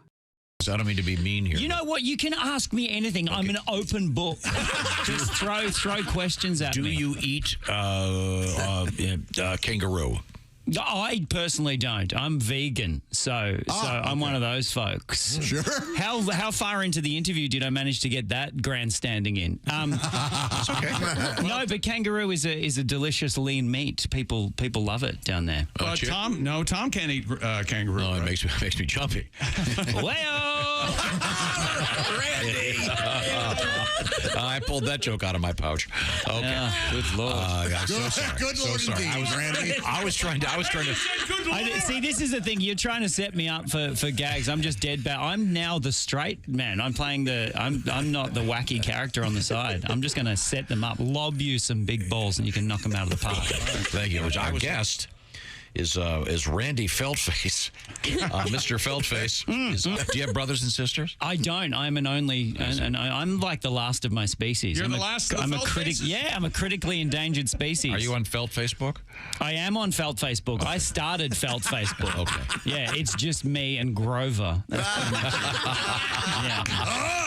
Yeah. Sometimes he's near and other times. At Randy Feltface. At Randy Feltface. At Randy Feltface on all of the socials. Instagram. I just put him up on Instagram. TikTok. Are you TikToking? I'm not TikToking. I'm Instagramming. Get on the TikToks. Okay. We'll make one right after this. We'll just dance around like a couple of boomers trying to get attention. All right. How old are you?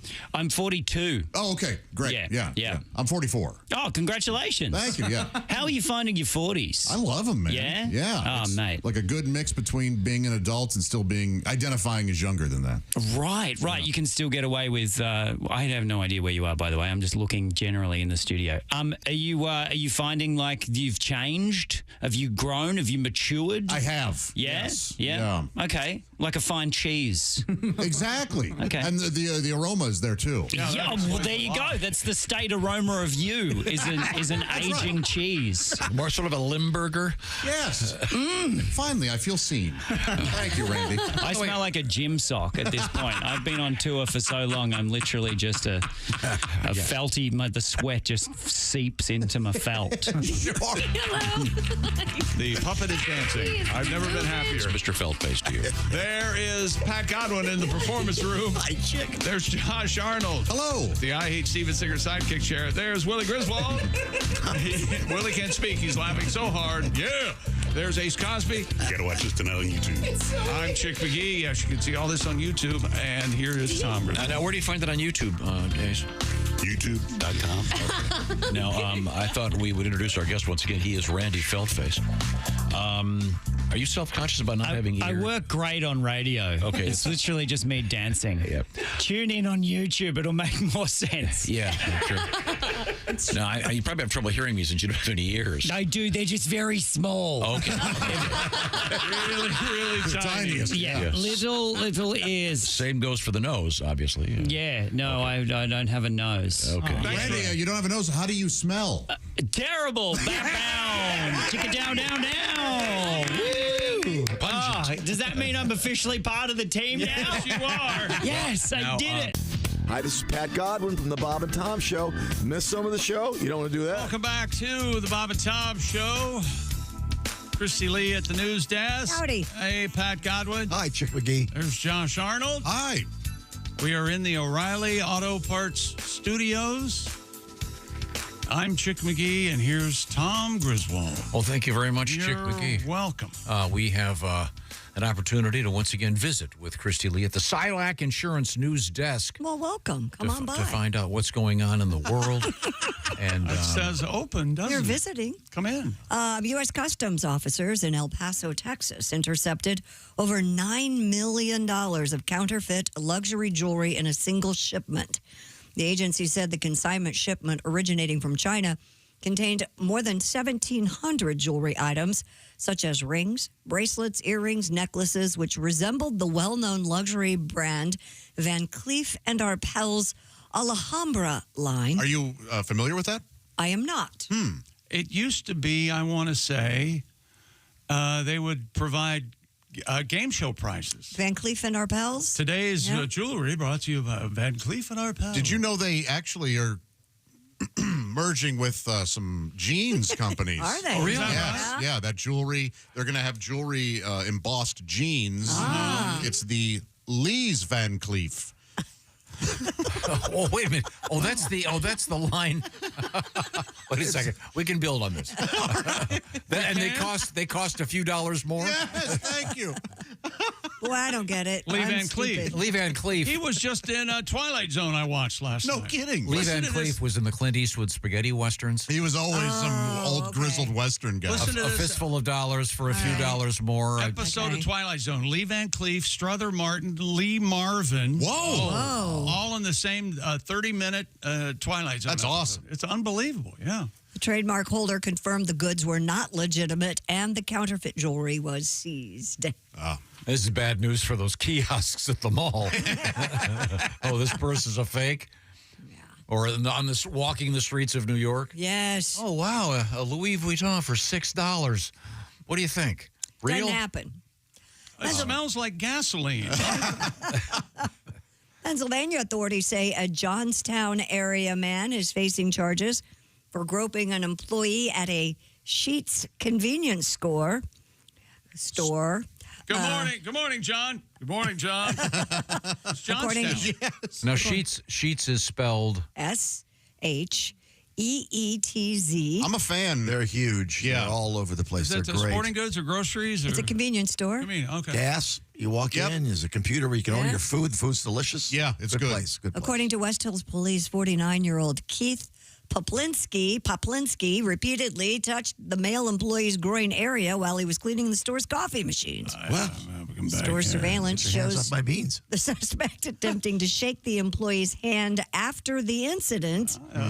The 49-year-old charged with disorderly conduct and open lewdness. At least. And police noted that the employee told the suspect to stop touching him. The victim told officers that he did not know the suspect personally and only knew of him as a frequent customer of the store. They're making a biopic of this. Did you see? No, I didn't. Kevin Spacey's going to play the guy. All right. He's been sort of pigeonholed. a very fine actor. Oh, really? I totally agree. I don't know what his personal life is like. I'm fine with him being in movies. He didn't grab my penis. So the Sheet. I'd be so lucky. So this guy didn't work at the Sheet store. He was just a customer that came in and was allegedly assaulting the employee. Groped an employee at the store. You can't. That's super creepy. Yes. Yeah. You gave him the old Harvey Weinstein hello. Creepy. Super creepy. Okay, I'm looking up this Van Cleef and Arpels stuff. Van Cleef and Arpels have been around for a long time. I think they were associated with the Academy Awards for years. I just Googled it. The first thing they show is a bracelet for $32,400. Boy, that's a lot. Well, maybe you don't have what it takes to shop at Van Cleef. Oh, apparently not. The Alhambra collection, if you saw a picture of it, you would know it immediately because a lot of spin-offs. I know Roberto Coin does a similar type look. It's very popular. Hi, welcome to Gold Digger Monthly. Christy Lee's our spokesman. There's a woman that Jeff Oskey, comedian and current member of our crew, was telling me about. This woman is able to ignite her flatulence, yes, and actually get a balloon to burst from 6 feet away. And she shops at Van Cleef and Our Souls. Our Souls. British. Yeah, it's a. They have jewelry that it's for fart lighters. Okay. Van Cleef. All right. I think I love your fistful of dollars. Lee Van Cleef. That's for a few out there. Sure. Yeah. I think everyone's seen those spaghetti westerns. No, Lee Van Cleef's a great actor. I think I caught a glimpse. I think the music from those is. Oh yeah, that Ennio Morricone or That's the hell? you'd recognize that immediately. Sure, the whistling. Yeah. A lot of people don't know that's a young Chick McGee. Is it? Yeah. Are you still getting residuals for that? Yep. Well, it's down to like $8 a check. But still, it's worth cash. It's a fistful of dollars, is what it is. I had a fistful of dollars at one time. Yeah. If you're just joining us, hi, this is the Bob and Tom Show. We are coming to you from the O'Reilly Auto Parts Studios. That's Christy Lee right over there at the Silac Insurance News Desk. Survey time.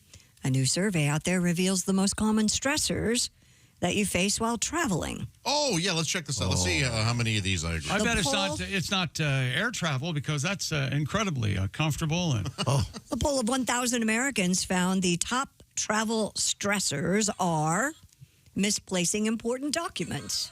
That can be very stressful, yes. I'm super stressed at all times when I have to fly somewhere. Are you really? Absolutely. Because they make you feel like a criminal.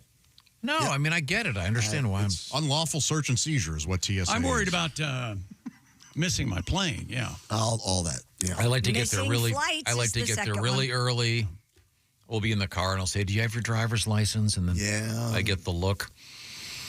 I like. Oh, no way to that's live. not. Yeah, that's not fair. I am not allowed to do any kind of a checklist.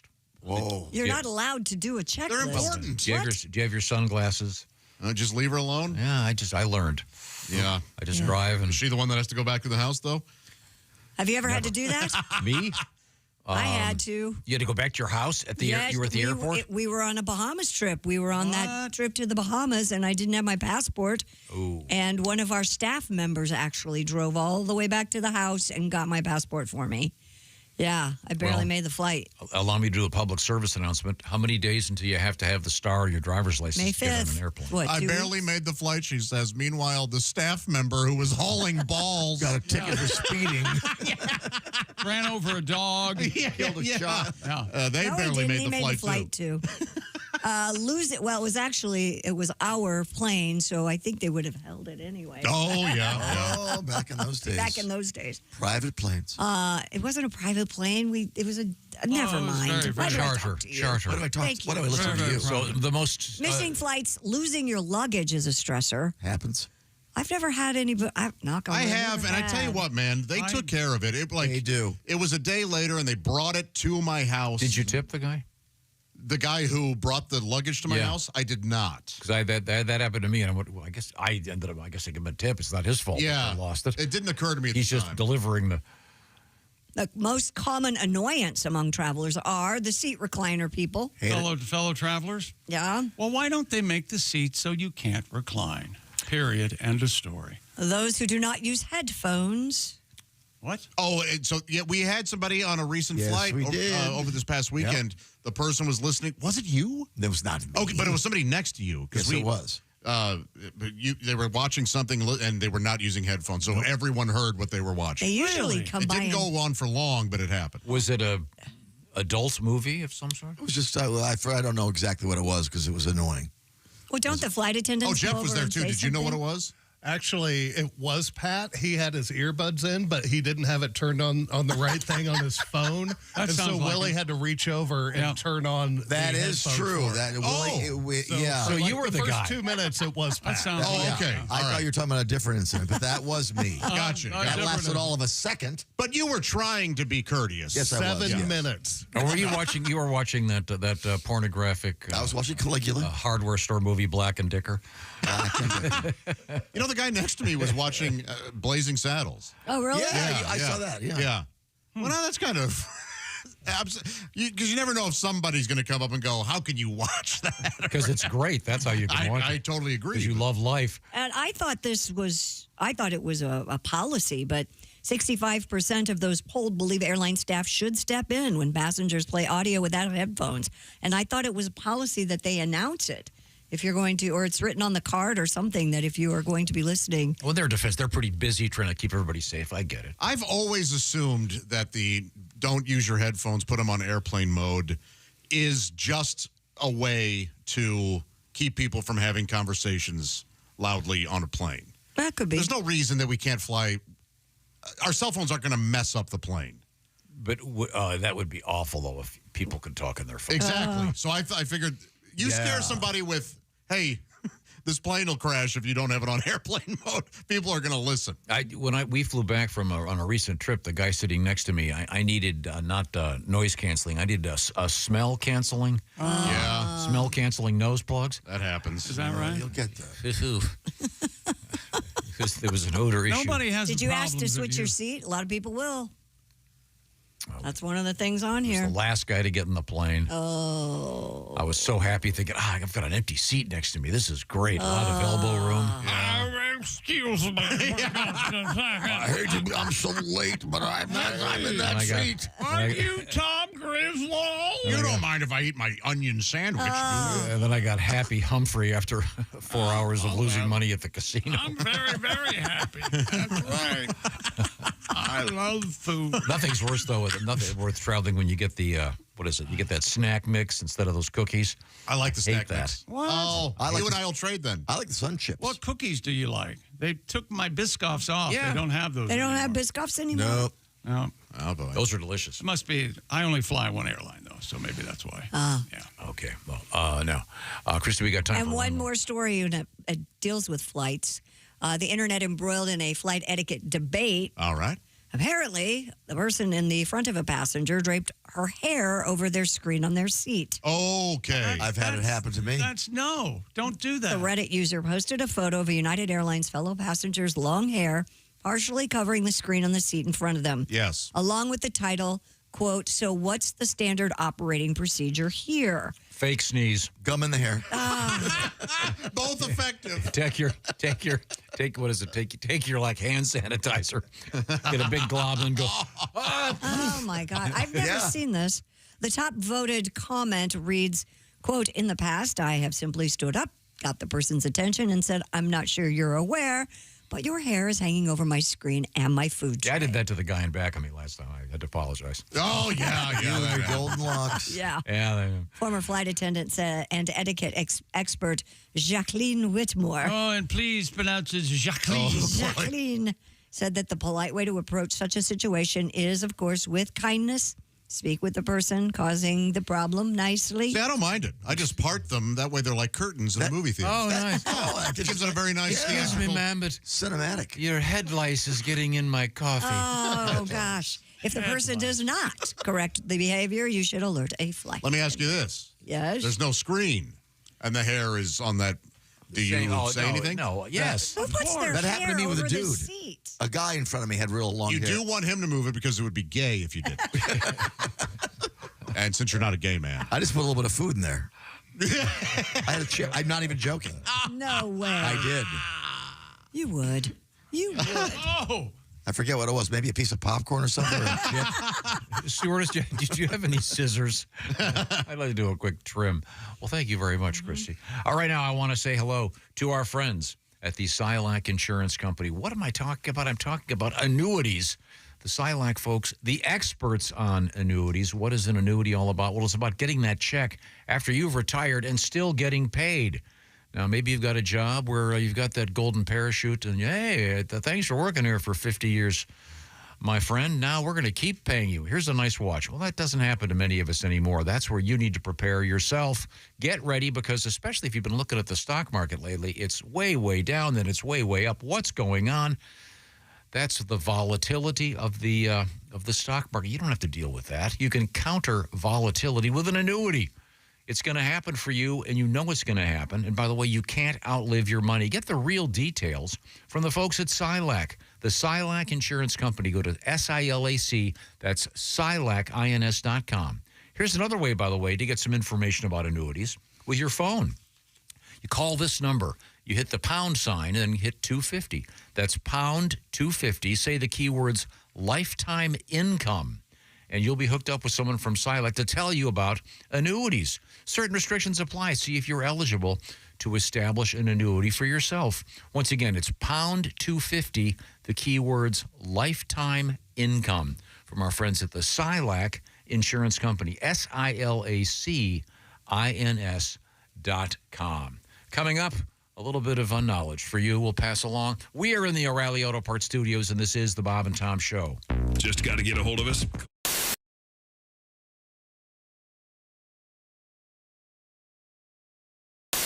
This is one of my favorite tunes, by the way. Tom's going to do one of his big hits. Oh, yeah. It is, actually. It's a huge hit. One of the better ones. Yeah, all set over there, Tom? I beg your pardon? Who are you speaking to? Oh. It's that strange European accent that you can't quite place. Yes, hello. I'm sorry, your name, sir? Bonjour. Bonjour. Bonjour. Good morning, Mr. Bonjour.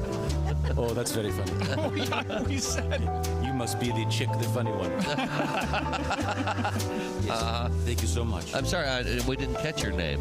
I haven't thought of one yet. I see. It's Peter Merritt, isn't it? Or I think it is Peter Merritt. Peter Merritt. Something Yes. like that? Yes. That would be very funny. He's the crappy artist, isn't he? Dick Merritt? Yeah. Ricardo Merritt. Yes. Ricardo Merritt. Excuse me, darling. I hate to interrupt you, but there's something I must tell you.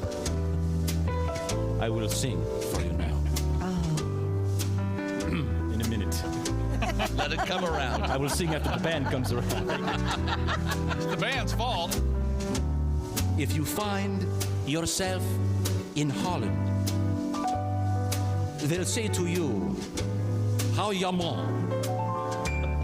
In France, they'll say, fermez la gueule. In Athens, you'll hear scarmont. In Berlin, it's Helden Sie the Schnauzer. In Jakarta, it's simply bon com.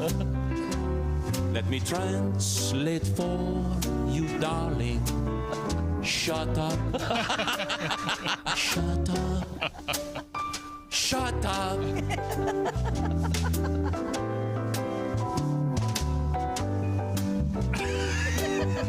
Coming around again.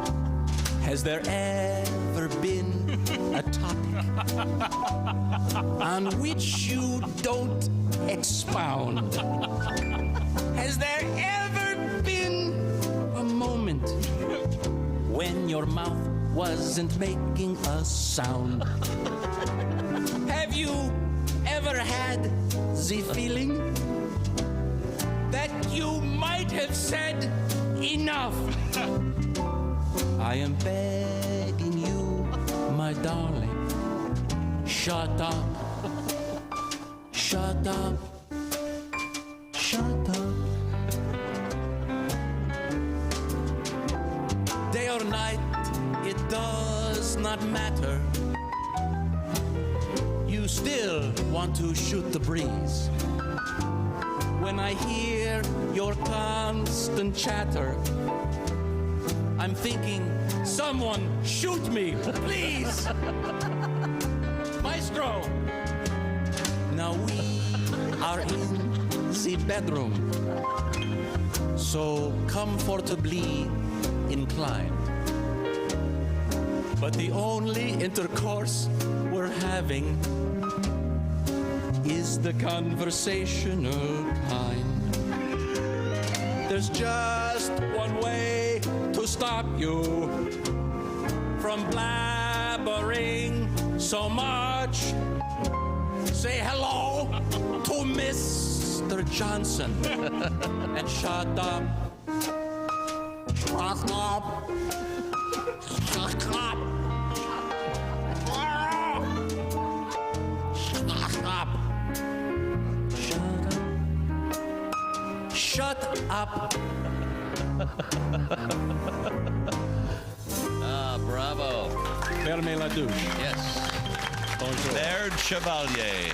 Baird Chevalier. Maurice Chevalieris. Thank you. Maurice Chevalier. Greatness isn't given, it's earned. It starts from the ground up with every step, every move, every moment. Because when the game is on the line, you need the best. The new Sport Athletic Performance insole from Orange Insoles. Stability, support, dominance. Orange Insoles, because greatness starts from the ground up, even when you're sitting down.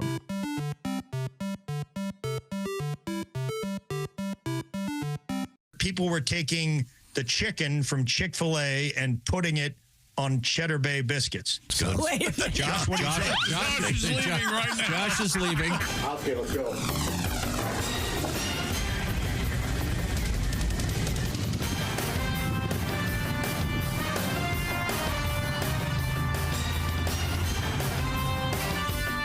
Come on.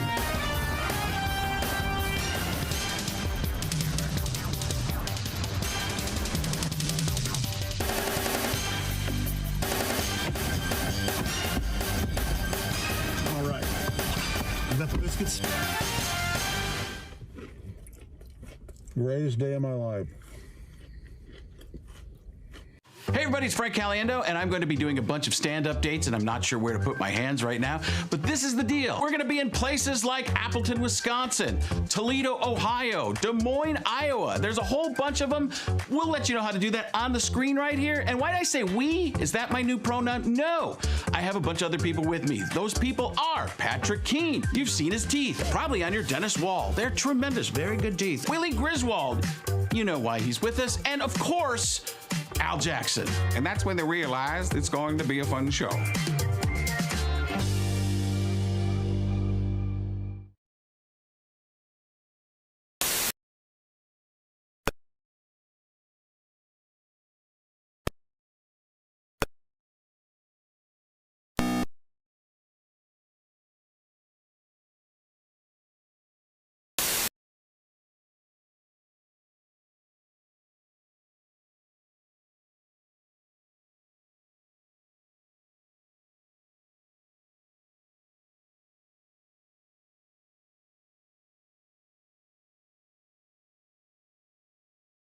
Worldwide on BobandTom.com.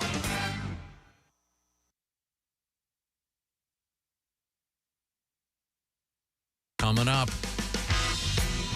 Hey, welcome back to the Bob and Tom Show.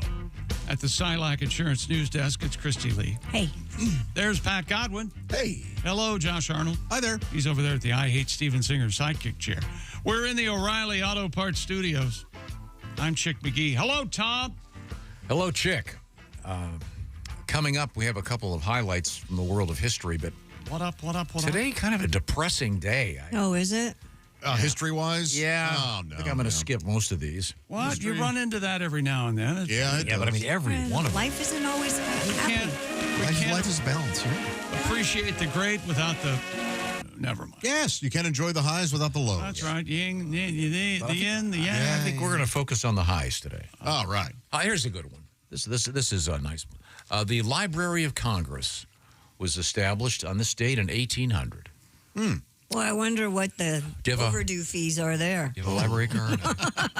Yeah, when you become a senator or congressman, you get a library card. Yeah, that's how you get one. You Okay. got to be a senator. Is it full of hobos watching porn in our nation's capital? I don't know. Is that where you... You think the library's full of hobos? Is that who you think the hobos go to the library? Do you have a library card, Christian? I do. Do you ever go I there? have a library I don't go card. to the... Hey, Josh. Yes. You want to go to the library later? Yeah, there's some microfiche I need to look through. What the hell's wrong with the library, Nothing. you guys? Nothing at all. No, just We stay have away a beautiful from library in my little village. I imagine the library card is now on your phone. the hobos. Okay. When they about have the hobos? computer, do they restrict access to? Hobos? I mean, I assume people go in there and That's where it starts. Anybody can go into a library. That's why they're public. Well, No, you should need a card. yeah. You can't check out a book without And a proper card. ID. Yeah, I'm sorry. Let's move on here. This is actually interesting. In 1913, the Woolworth Building opened in New York City. You know what was significant about it, Christy? They sold dime store turtles. Good guess. And I don't know if it was 60 stories. Whoa. 792 feet. It was the tallest building in the world. At Woolworths? Until 1930, that was the tallest building in the world. Well, they're not even trying. 792 feet. They were a department store, right? Woolworths was like, they called it a dime store. Dime store, yeah. Right. That's where you got the little tortoises in the plastic. Really? I had like 20 of those. Yeah, he knows Tourists what I'm talking about. flocked to see it, especially, well, here we go. After 1930, it just became primarily a place for people to jump. Oh, the Depression. There was quite a reaction to the old.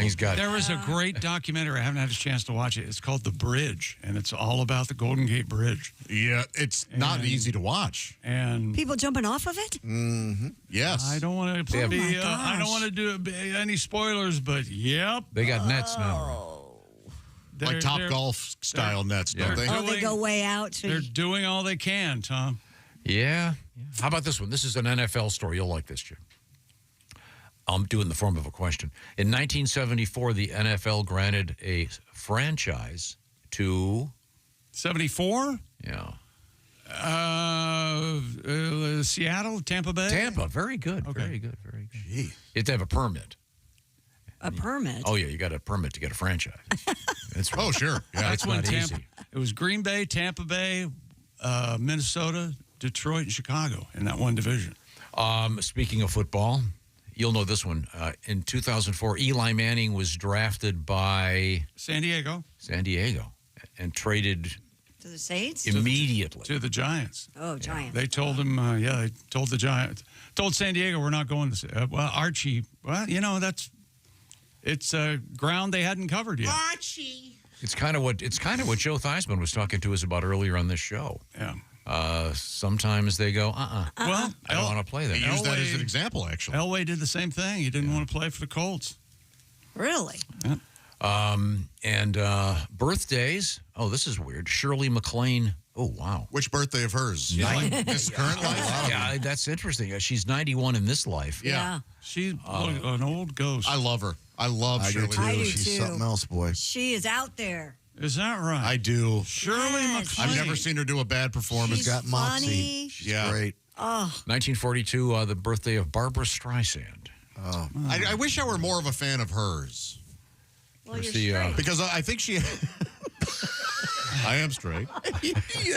And I can appreciate... She's no Liza Minnelli. I appreciate some of what she did. And here's my Or does, I should say. impression of Josh Brolin today. Oh, Jesus. Is it my stepmom's birthday? You have to go there for Apparently, she has a hell of a sense of humor, and a friend of mine wrote some stuff with her, said she was really funny. Yeah, cool. That's good. Let's see. How about this one? Happy birthday, Cedric the Entertainer. Oh, fellow St. Louisan. And before that, he was Cedric the high school teacher. Is that correct? He died. I'm not sure. No, he was born. They named him the Entertainer. Oh, okay. He was kind of locked in. I like Cedric. Yeah, That's like Jeeves, the butler. They're locked in, man. Your name's Jeeves, you have to be a butler. Pretty much. Oh, Okay, my this, darn. yikes. Demon Honsu? Oh, he's a great actor. Oh, yes. yeah. I think it's like Digimon or something. Amistad and he's an incredible actor. Blood Diamond, I think. Okay. Oh, I know who you're talking about. He's badass. Okay, this says he's from West Africa. Yeah. Pronounced Jamon Unso. Cool actor. Okay. Happy He's from birthday. the west side.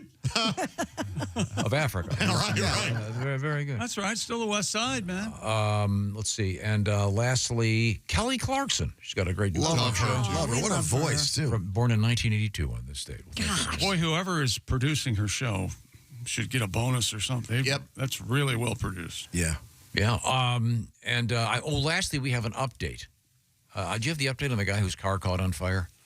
Yeah, the Japanese man's dream that turned into a nightmare when his new car caught fire just 1 hour after delivery. You'll recall the 33-year-old music producer named Han Han had dreamed of owning a Ferrari, saved for 10 years in order to purchase a Ferrari 458 Spider, took his car out for a spin shortly after it was delivered, but it erupted into flames on the Shuto Expressway. The Metropolitan Police Department is still investigating, though, to determine the cause of that blaze. Hope he got the extended warranty. No kidding. Wow. Brand new. I heard what happened was the tailpipe was full of semen. Jesus. What? Why did that happen? Why is he? What's the connection there? Because he loved his car so much. That's how I read that. Boy, that is quite the contention there. He loves that car. You know how you know when you're done. It's full. Yeah. The tailpipe. This will teach you. So it was the guy's birthday, huh? This will teach you. Don't go chintzy on the motor oil. Okay. We are in the O'Reilly Auto Parts Studios. This is the Bob and Tom Show. Want to share something? Send us an email. BobandTom@bobandtom.com. This is the Bob and Tom Show.